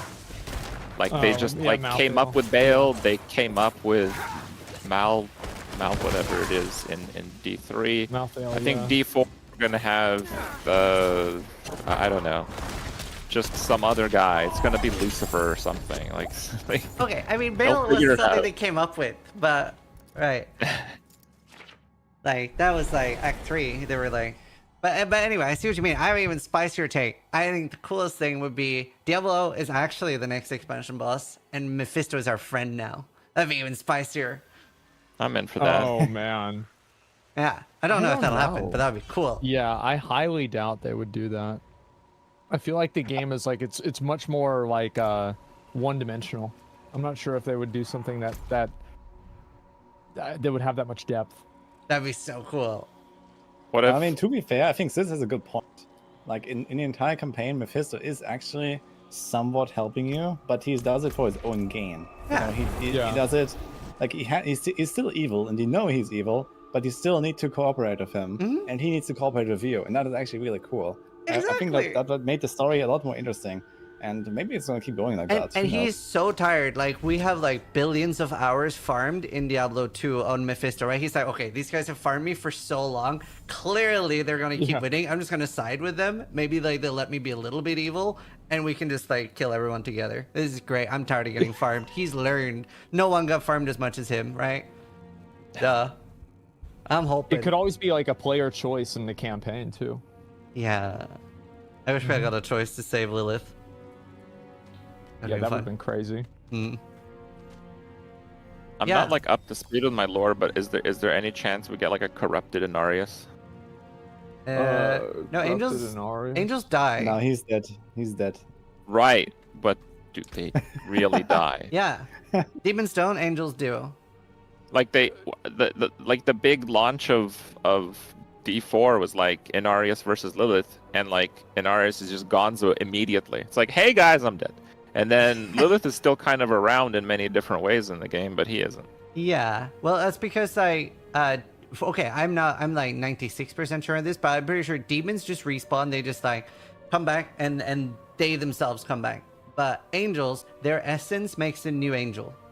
So a new angel's born, but it's not going to be an Arius, I believe. Yeah, it's something like They that. could Yeah, also that's probably just- like they could another also- angel who. Just make it up and just say, well, he respawned anyway. It was the same guy, and he's back now. And I think that a That'd be a fun corrupted or an plot twist. evil, yeah, an Arius would be interesting. Yeah, I actually Yeah, that but- would be very against current lore, but it would be a very cool thing. Like Inarius comes back and he's all the angels are like, "Oh no, shit, he's back! This isn't supposed to Yeah. happen." It would be funny, but it would be like a pretty big break from their existing lore, I guess. So I'm not Yeah, sure. yeah, you had to cheat death potion. Exactly. You scroll of escape. Yeah, Diablo 4 was merely a setback. Shit. Fun. Is there any other topics you guys want to explore before we start wrapping things up? Oh, I'm chilling, man. I feel like we've talked about pretty much everything. Like, yeah, I'd I mean, like to know like how much longer are you guys gonna blast the season? Like, okay, we talked about you get like a season out, a week out of the season or something, but are you actually kind of done? Like Grip, for example, or Asmon or Sis, like how's that maybe from your a perspective? day or two more. I'm not sure yet. I haven't decided. I'm done. I got my Uber Unique and I did everything I want to. And like I said, with the stash stuff and not like feeling a crazy excitement to do a new character, I'm very happy with the time I got out of D4. So I'm gonna play Baldur's Gate 3. Ooh. I'm kind of there. I mean, this kind of goes into what we kind of expected out of it. For me, I think if you do 2 characters, you're getting hardcore a week worth of play out of it. And I don't know if they're in a place where they set out a goal and finally tune and hit it right on the nose. I think they just kind of, hope things work out a certain way. But I kind of imagine that this is kind of where they want things. I don't know if you can really expect much more a D4 season as a ARPG vet playing literally all day long. Yeah, absolutely. Yeah, I think this might be what we can expect in the future. Oh, and the last thing to talk about, Cow level was found. Cow level is in the game now. Well, Yeah. we're not sure if it's really found or not. Like, so they Opium. found that hovel, and I Yeah. think that they will find it, but they're a lot closer, and it seems like things are actually happening. Yeah, it's like a cow closet. I saw it yesterday. Yeah, not a full level. Yeah, I actually watched that a bit back. My chat told me about this, that you had this guy Yeah. on your stream, Asmon, and Yeah. I listened in a little bit, and it was kind of interesting. But yeah, now everyone's farming these cows, but I'm like, yeah, okay, you farm like these like 2,000 cows now, and then you can get your stamina potion, and you're probably going to be stuck until like season 4 until we find the next clue. So Right, it's probably yeah. all for nothing. Maybe. The break point I'm is not at gonna do that. 10,000 cows. They're just not going to make it. They're just not going to be dedicated enough. Yeah, I mean, this, like, the thing is, when people came into my chat while they were doing it, they were like, oh, you only have to kill 666 cows in each region. And I was like, oh, I fell for this Oh, scam that's when it? I was 8. Like, Yeah. so No, when it's I actually was, 666 million. yeah, exactly. It was like when I was very young, I was playing Diablo 1, and my friend was like, by the way, have you done the cow level yet? And I was like, what do you mean? I was like, this doesn't sound real. He was like, you need to talk to the cows 100 times. I was like, okay. I was like, which one? He was like, oh, the one next to Adria. So go down Diablo 1. Dup, dup, dup, dup, dup. I click 100 times, and I report back to him like, oh, you got me. I believed you. And he was like, did you click exactly 100 times though? If you click too much, it won't open. I was like, okay. I went back, click, click, click, click, Oh click, my and then God. he was like, wow, I meant to do it twice. And I was like, oh, like I was like 8 or 9. But yeah, Yeah, there so you when go. people in my chat were saying this about killing 666 cows, I was like, flashbacks, not again. Not I'm again, not doing yeah. this again. Okay. Yeah, but apparently it's- Oh, go ahead. I got it up here. No, I was just making a comment. It's true with the 666 cows. So Yeah, I know. something is. There, I'm linking it in our chat just so you guys know I'm not completely making this up. But what is your take on the human blood infused PC that Blizzard said they would give out if 666 people gave a quart of blood to the drive? Is this a good What idea the PR wise? Recent Microsoft acquisition, possible liabilities, lawsuits, HIV infused graphics card. Any takes? I mean, knowing Blizzard, I'm surprised it's not breast milk infused. Holy. Shit. Okay, I mean it's good because like it's good advertisements because everybody's talking about it. It's a bit weird. It's probably like literally 1 drop of blood, right? Yeah. I would be surprised if there's more.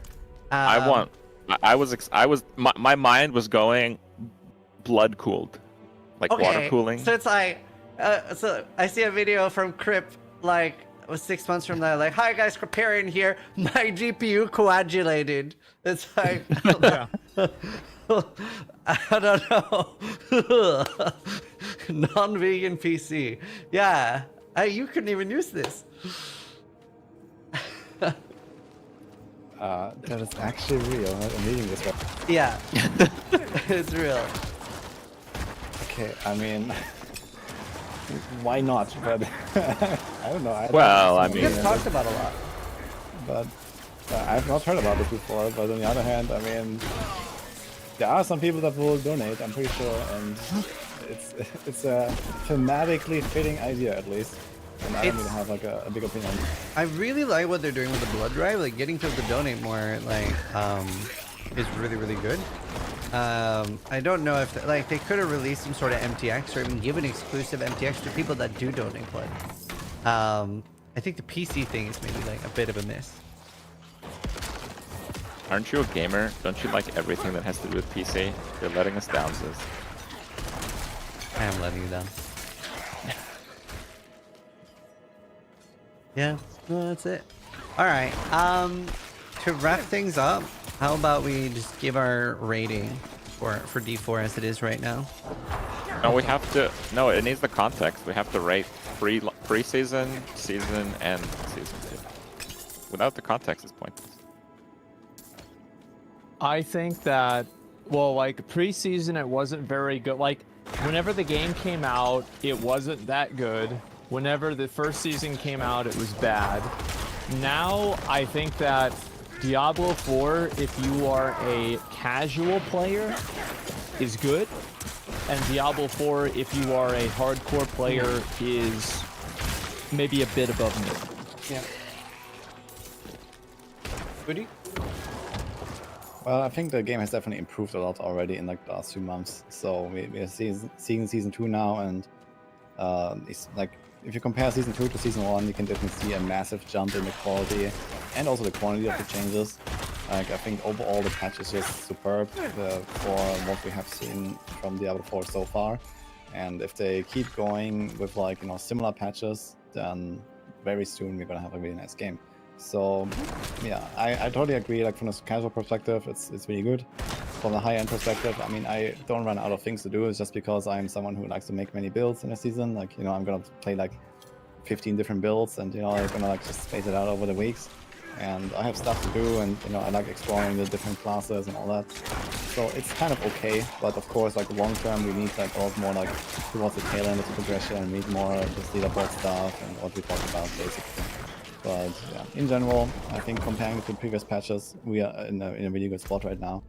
So if they keep kind of like keep going in that direction, then we're fine. Yeah. Right.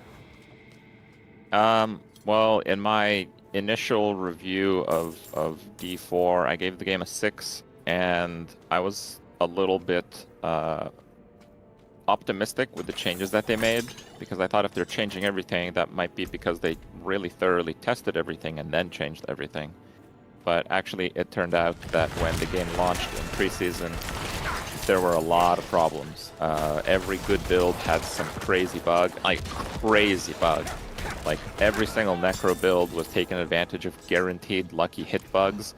So it's like just completely crazy stuff. The best builds were just the most bugged builds. So I don't know if I'd even rate it a 6 at the end of seeing how that turned out. And somehow season 1 was a bit worse.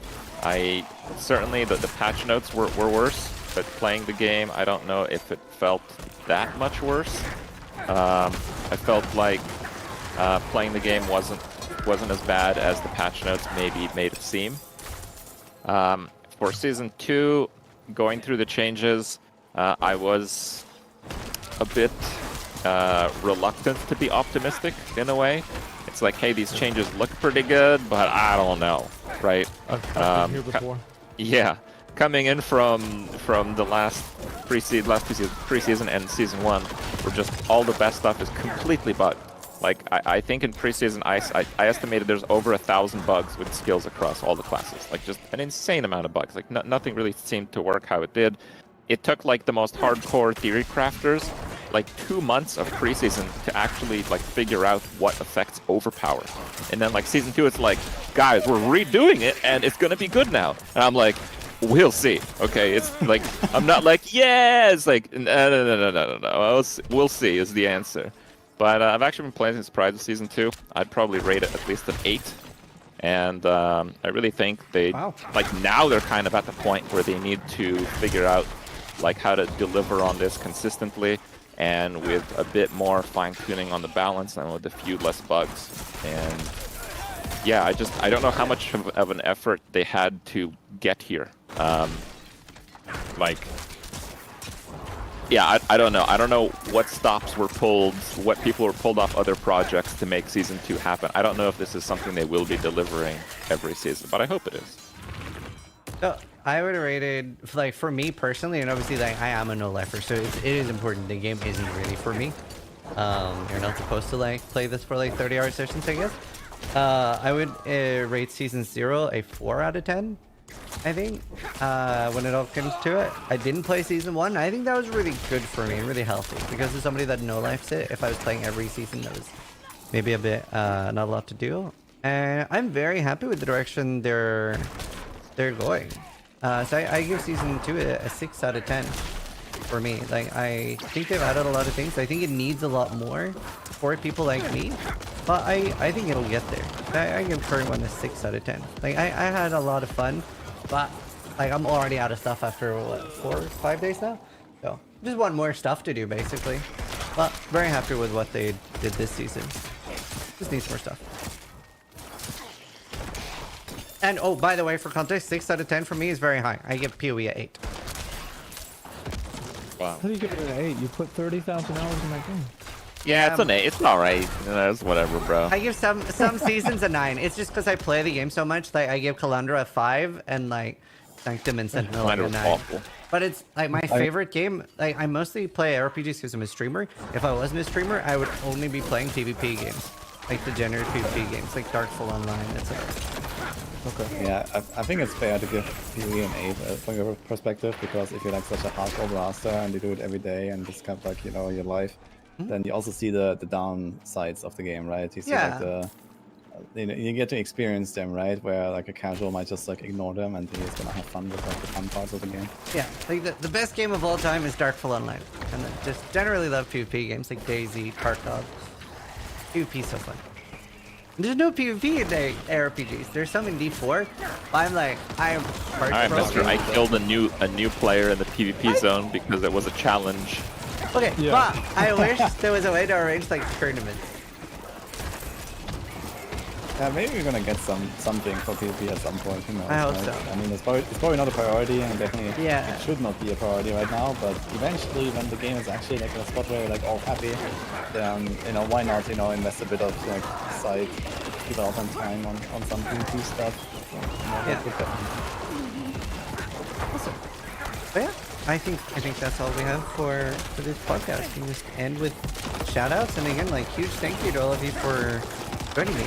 And yeah, getting Asmund to reply was a bit of a trouble, but I'm glad you're all here. Hey, you know, it's like an RNG thing. Like every 10 messages is a reply, something like that. Yeah, I'm glad to be on. Thanks for having me. I had a good time, and yeah, always glad to come on and talk about video games. Awesome. Woody, where can people find your channel? Well, you see my name here somewhere. Yeah. Woody Joe. So this is where I have my channels on Twitch and YouTube. I have a Discord server with like 90k members. You can find that as well if you wanna be in touch. And yeah, from my perspective, it was really fun to hang out here with you, talk about the game. Excited to do this again. And yeah, let's see what the future holds. Trip? And this has been your local Caparian here. Thank you guys for listening to us ramble collectively. And hopefully you've had some value and learned a few things about our opinions and have made them your own. Yes. And Asmund? You guys want to follow me? That'd be cool. Yeah. Thanks for watching. Appreciate it. That's about it. Awesome. And I am Zizarin on everything. Again, thanks for all watching, and we'll see you for season 3. Yeah. Thank you guys. Thank you very much for watching, and we will see you later. Yeah, I hope you guys enjoyed yourselves. I hope y'all like it. And as I said, I think that Diablo 4 Season 2 for a hardcore player is about what Zizrain said. It's a 6. And if you are a casual Andy, a dad gamer, if you have gray hairs in your beard, I think that Diablo 4 Season 2 could very well be an 8 or a 9. I said it. Who's mad? That's what I think. That's what it be. That's what it is.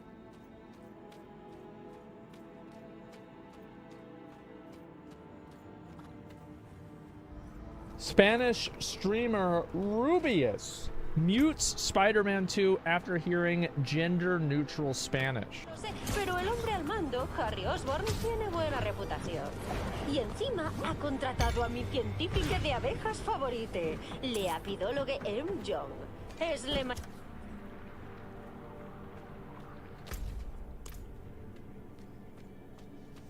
mayor experta en el desorden de colapso de colonias. Sí, toca el ukelele que te mueres, como saben quienes le siguen en redes sociales. Así que, joven Osborn, tu fundación tiene mucho que hacer para reparar el legado de tu padre. Pero por ahora Okay, vas looks bien. cool. No olvidéis pagar el alquiler el día 1.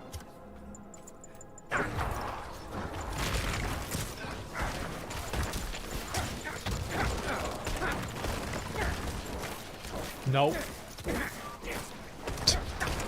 Turn that shit off. So basically, is this like a continuation of Western cultures appropriating the Spanish language and the Spanish culture to incorporate non-gender conforming language? Is this more of it? Yes. Okay.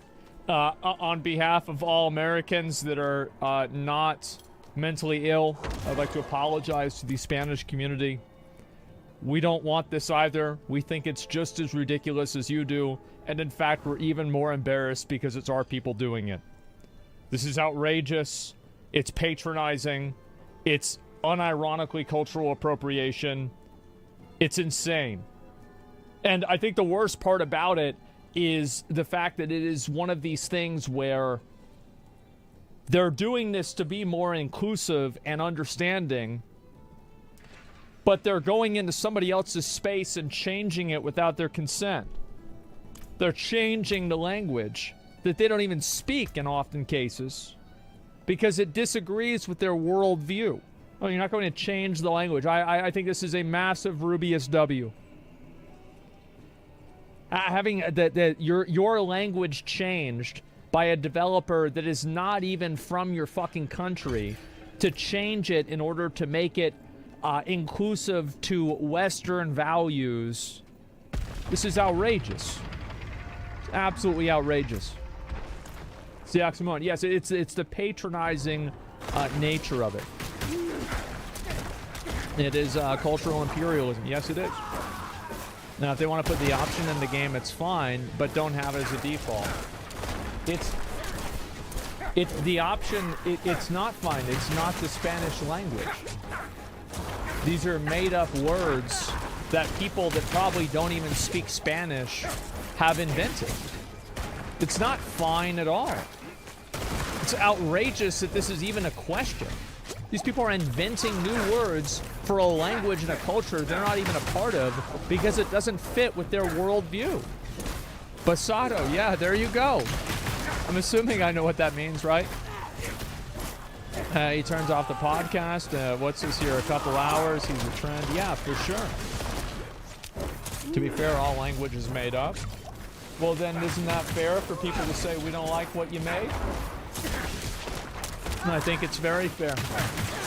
I think that most reasonable people think of the idea that you need to change the Spanish language at a fundamental level. I'm not a Spanish speaker. Maybe it's not a fundamental level, but based off of my limited understanding, it seems like it is. You need to change the Spanish language on a fundamental level in order to incorporate language that might not offend a small subset of people. This is an outrageous thing to even assert or to even consider. It's absolutely ridiculous. Everybody's just spoken about his favorite English chambers before. You're on that list. Well, I tell him I appreciate it. Absolutely.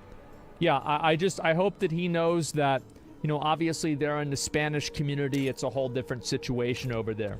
But the fact is that most people here in the US think it's even more ridiculous than he does. I think that he is more offended. We're more embarrassed.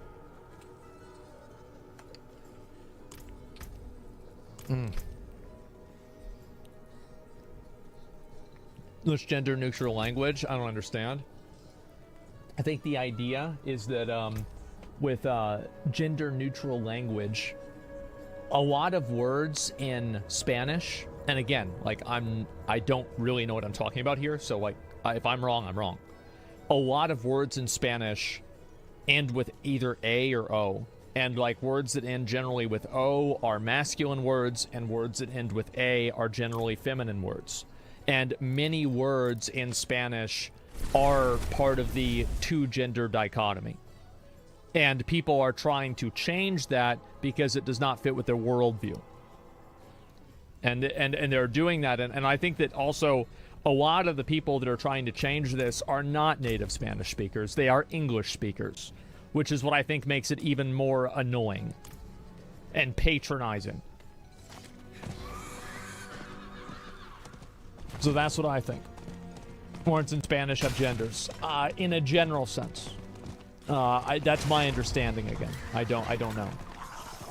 Let's call it a romance language, masculine and feminine. Again, I don't know a whole lot about it, so I'll take your word for it.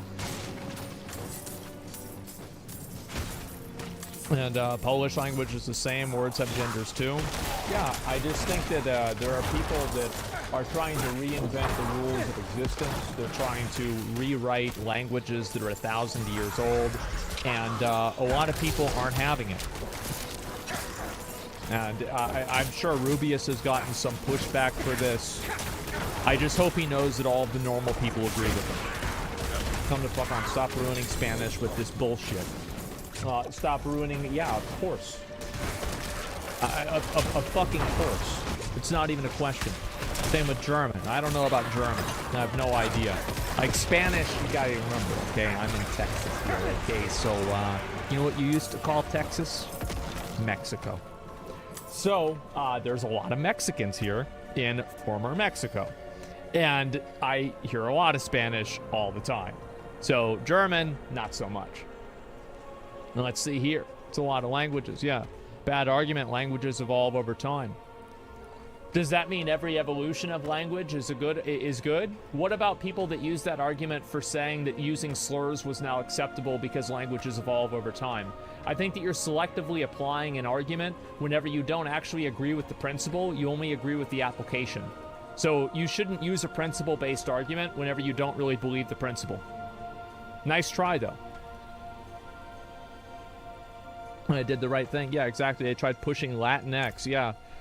You know, basically what this should be renamed as is bigoted Latinx streamer Rubius. Mute Spider-Man 2 after hearing inclusive language. Pretty fucked up of Rubius to do that. Wow. How horrible. Really, every language evolution is good because language is about transfer information smoothly. Well, what about words that are not for transferring information smoothly, like euphemisms? So again, like you don't understand language very well and you're making arguments that don't make sense. There are actually words that are used to conceal meaning more often than display it. So let's go ahead and why don't you just go ahead and please stop. Stop trying to make arguments you don't understand. Same as doublespeak. Yes, exactly. Let's see this here. It's not gambling if you don't get your money's worth. Yep. And I think, again, yeah, this is... were people mad about this on Twitter? Yeah. If the purpose is to conceal meaning, then why speak in the first place? Bad argument. Because people want to communicate an idea without revealing the intention of the idea. Or the depth of the idea. There's coded language. It isn't as evolved from Latin to Spanish, for example. All languages evolve. Well, isn't it the right of the people who speak the language and are part of the culture to collectively agree or disagree on the way that it evolves? And every single evolution of language is not necessarily a good thing or a bad thing. It depends on what the evolution is. I think this idea that saying that evolution evolves, it is a living language, I think that you are right about that. But whenever these decisions are being made, and it seems that, seemingly, right? Seemingly, a very small fraction of people want this. Like, I think this is probably a single-digit percentage of people that are probably native Spanish speakers that actually want their language to be forcibly changed because of Western values. I think so. So, like, really, and also, like, maybe I'm wrong, right? I'm not in the Spanish community. Maybe I don't understand this, but this is my read on the situation. So, like, how is that okay? What's this here? Everybody mocks us on here? Yeah, exactly. Why the fuck are Americans telling me how I should speak my language? Yep, there it is. Evolution of language is the wrong word to use here. Language is expanding. Most importantly, Spanish language evolution belongs to the Spanish people, not Americans. Yep, I definitely agree. Absolutely. And probably a divisive topic as it is there, as it is in the US. And yeah, I don't understand their culture that well. So I'm just making my guess. That's what I'm saying. I think anybody getting mad about this is very... I think it reveals a lot whenever people get mad at somebody for not wanting to hear something. Because everybody always says, oh, you can turn it off if you want. Then somebody turns it off, and then they say, well, you shouldn't have turned it off. People don't want you to be able to, have the people don't want to have the option to be heard. They want to be heard. And they want you to have to listen to them. That's just how it is. Language evolves naturally and not by force. Exactly. Associated Academies, Spanish language, has ultimate authority on the Spanish language. Yeah, but I think there's always going to be, like, the local usage of language versus the official usage of language, right? I think English is a great example of that, where, like, cause, C-A-U-S-E, is used instead of because all the time. I think people getting mad at them for turning it off are as stupid as people getting mad at the game for having the option. I disagree. I think that a game going in and forcibly changing language based on an ideology that's not reflected by the people that are part of that actual language, especially whenever they're not part of that culture. Like, this is an American-made game. Spider-Man is an American superhero. That's just the truth. So whenever you're going and you're making something, this is an American studio made this game, and you're making changes and stuff like that. This is, like, generally why it's okay for us to make fun of, like, more, like Catholic and, like, Christian stuff, but we don't make fun of as much, like, Hinduism or, like, Muslim stuff or Jewish stuff. It's because that's not our culture.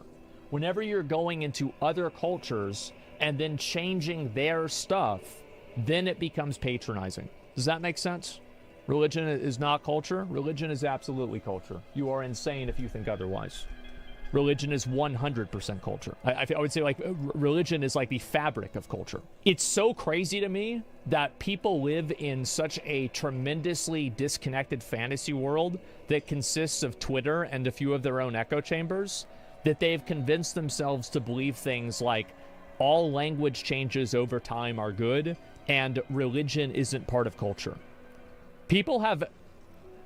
There are some people who have successfully detached themselves from reality in an absolute way. It's insane. Classic Imperial snowflakes, but here in Latin America, the movement of gender-neutral language also exists already. I don't think it's American imposition in this case. I don't know if it's people working on the Spanish version were not already in Spanish. Maybe they were. I don't know, really.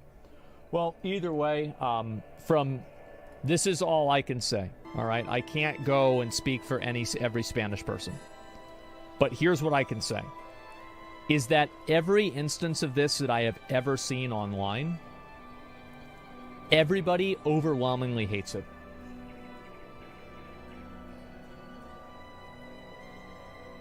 That's what it comes down to. Doesn't matter what platform I'm on or whatever, except for maybe a couple of, like, very extreme echo chambers. Everybody hates it. So I can't compare every single person that speaks Spanish. But whenever I see something like this happening, and every single person who's talking about this and expressing an opinion on it is one way, then that's going to lead me to believe that's what people think. Initially, almost everyone initially pushes back against change. English also used to assign gendered awards. You would really miss it. But I don't think that it's a...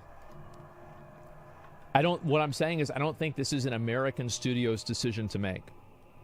And I think that, again, every time that I hear people talking about this, actual people that say, at least, it's the internet, so you can't really, you can't go and background searched people or background checked everybody, every commenter. But every time that I hear people talking and they say, hey, I'm from like, a Spanish community, hey, I'm from this country, I have never seen a person like that say that they like it. And for the people that I have that did say they like it, it's like a 100 to 1. And it's a lot better than a 10 to 1. And that's the point that I'm making. I'm a native Spanish speaker, and I hate the bastardization of our language. Gender pronouns in Spanish allow for agreeance between the noun and the modifiers for quantity. It did not need to be reinvented in the 21st century by Spanish-speaking Americans or Spanish-speaking Europeans.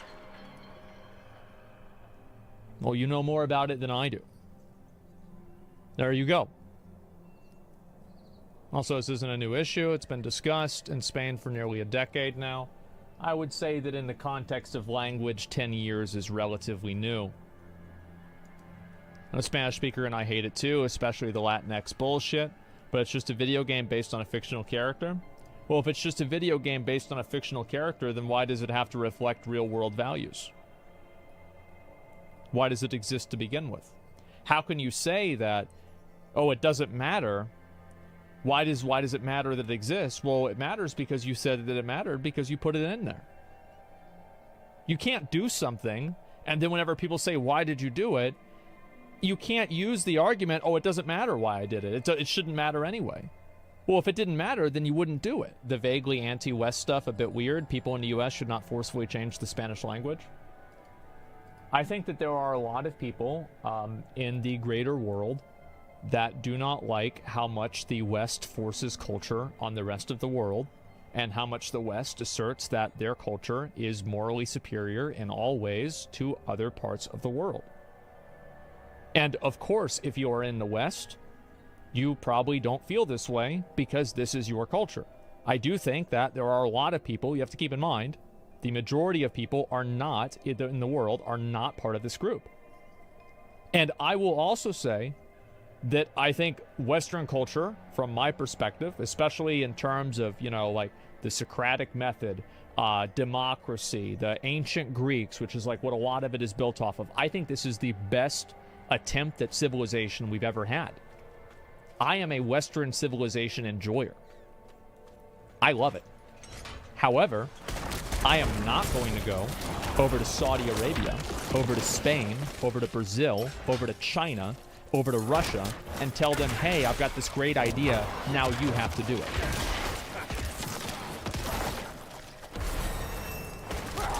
That's why. That's the difference. It's respect. Spain's part of the West? I think you could be right about that. Maybe Spain is probably a bad example, but I'd go with all the other ones on the list. Yeah. Like W, it's Twitter logic. Yep. Spain's not a Western culture.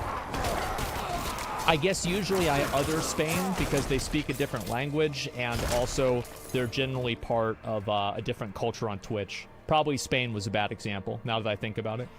Spain's Western? Sure. But either way, I think that the same, again, it's not really the point.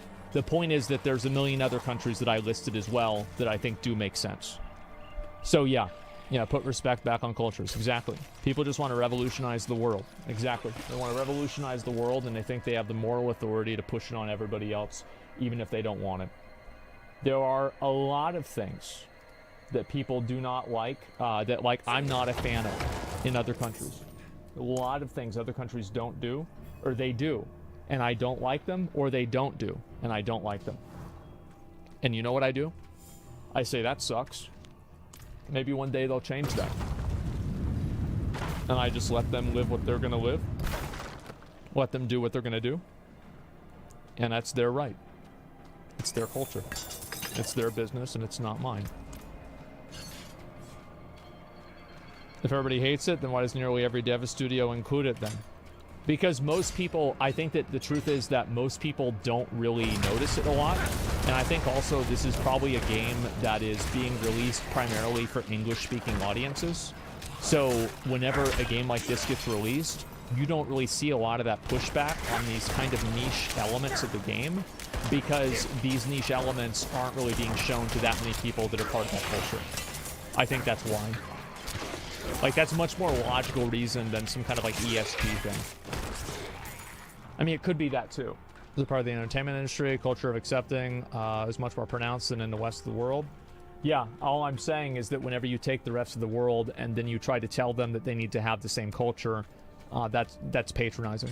I don't believe in can't judge other cultures. Some cultures are better than others. Some are the most liberal than others. Oh, I agree. I have an opinion. So, like, this is really kind of the difference.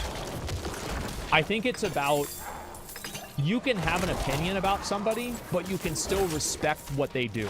I think it's about a certain level of respect. And also, like, yes, obviously, you know, the Middle East has a number of policies that I'm not a big fan of. But you know what else I'm not a policy fan of? Invading the Middle East and bombing them for 20 years. And if I'm going to look at, like, which one is worse, guys, ooh, we're not looking too good, are we?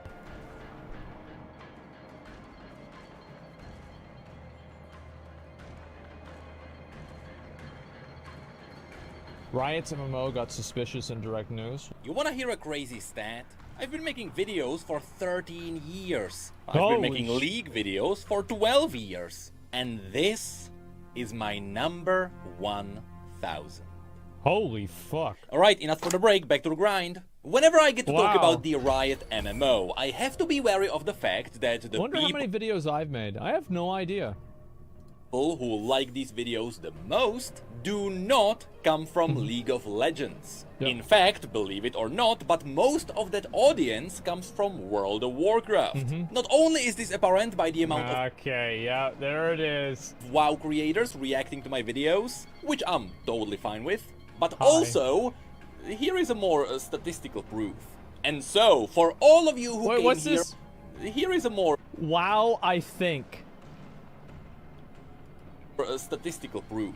And so, for all of you who came here from outside the normal sphere, if we want to talk about what happened to Riot's MMO, we have to talk about the big news that arrived from League's narrative team. It all started last week with a new drop from League's dev team, where outside of the normal news drops and new champion teasers, after a very long time, we got an update on what is happening to League's lore. For all of you who are unaware, for the last year and a half, the lore of League of Legends got essentially frozen. With the last story that would expand the League of Legends universe, which is not connected to a new champion release, being released in June 2022. After which, without any announcements, League's lore just stopped getting updated. And from that point on, the only development on this universe we got were new cards from Legends of Runeterra, as well as 2 new games from Riot Forge. Which I played that one, the Mage Seeker game. It was pretty good.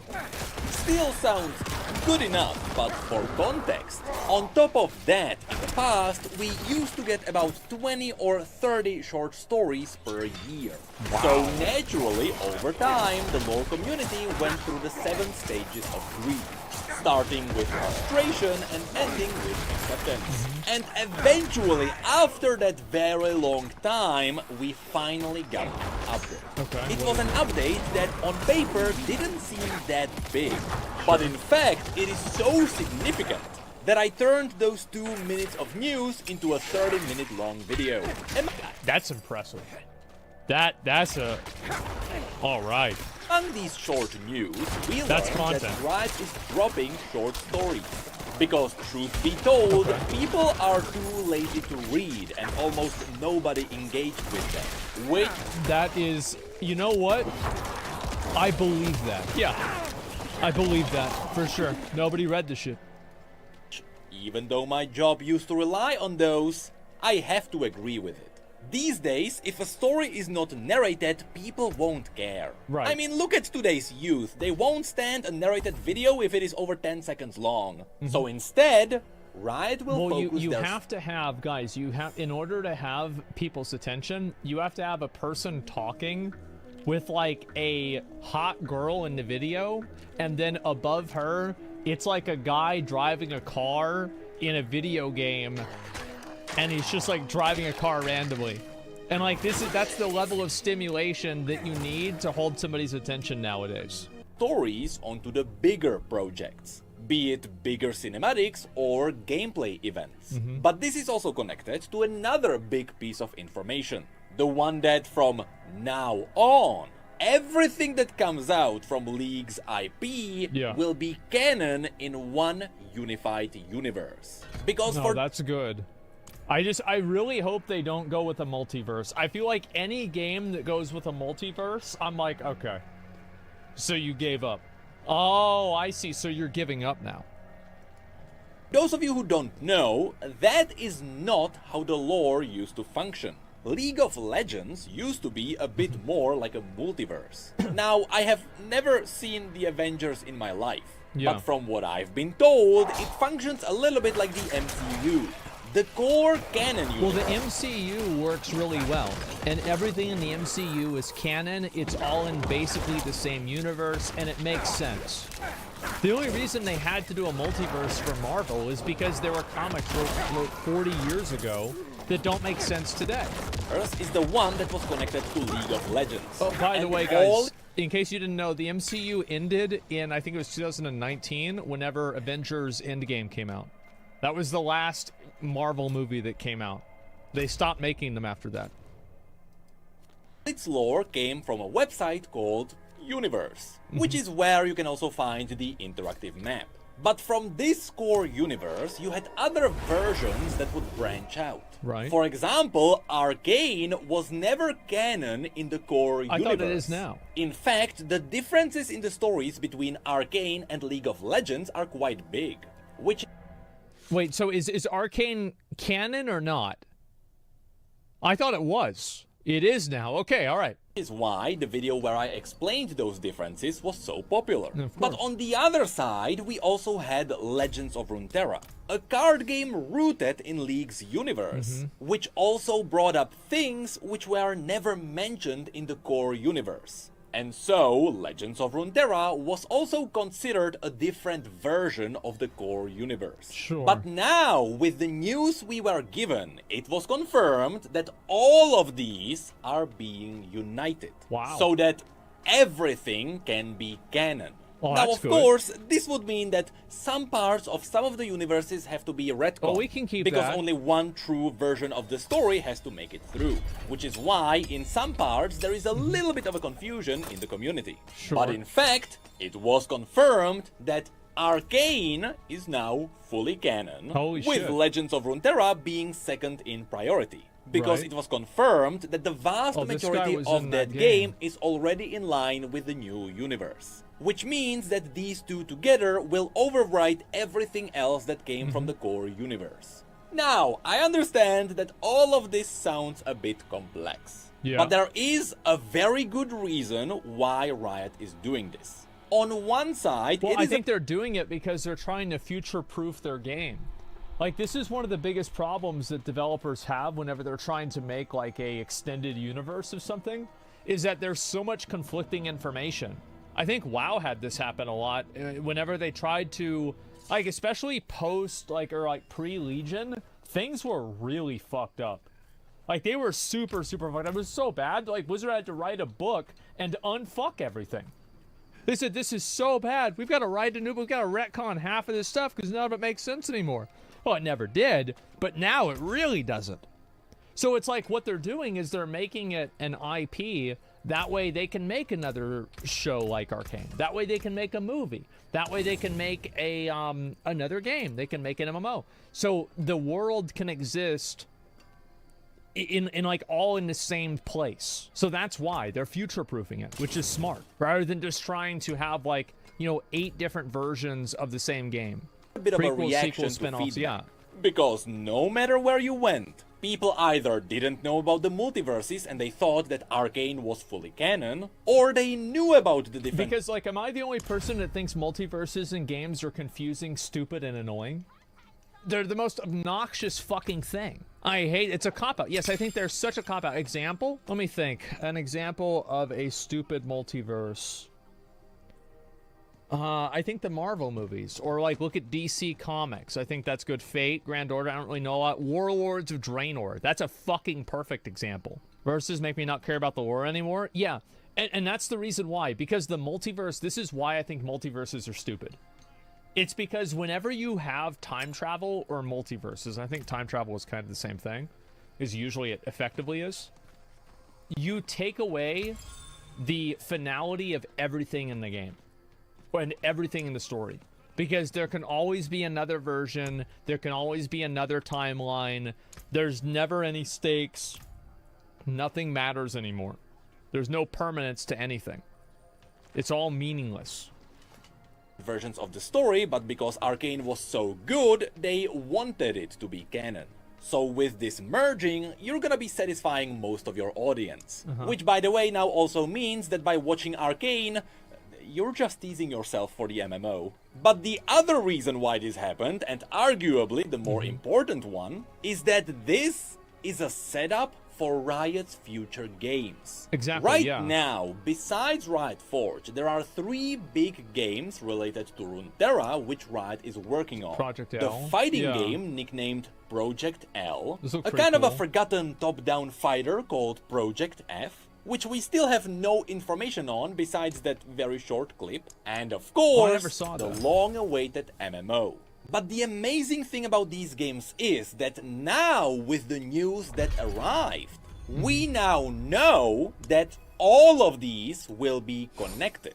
The places will And it gets people to play the other games. Like, a lot of the reasons why people play the Riot Forge games are because they're in the Riot universe. Like, that's the big reason why people got into Hearthstone at the beginning. Is it was like, oh my god, you can play, oh, these cards are from World of Warcraft, right? So yeah, that's the same reason, actually, whenever I think about it, that's the same reason people got into WoW. Is because, oh fuck, this game's based off of Warcraft 3? That's awesome.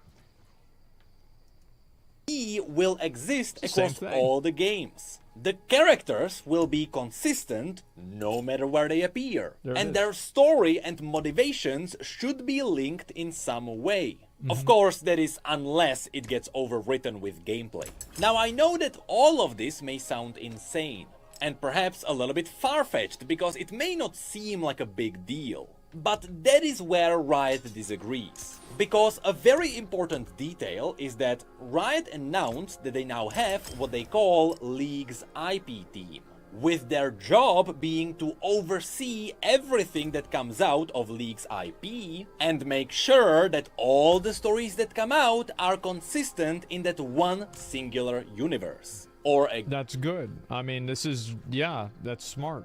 A lot of games are a lot of, like, I think this is what Blizzard did. I wouldn't be surprised if this is, like, probably some form of extended role that Chris Metzen has. Again, in other words, there is a whole team that is dedicated to make sure everything is canon and everything is consistent. And what happens whenever you don't have this is the Overwatch age reveal. Yeah. Where Kiriko is training with, what's his name? Genji and Hanzo. Whenever they're all kids, and then Genji and Hanzo are 40 and Kiriko's 20. Oops.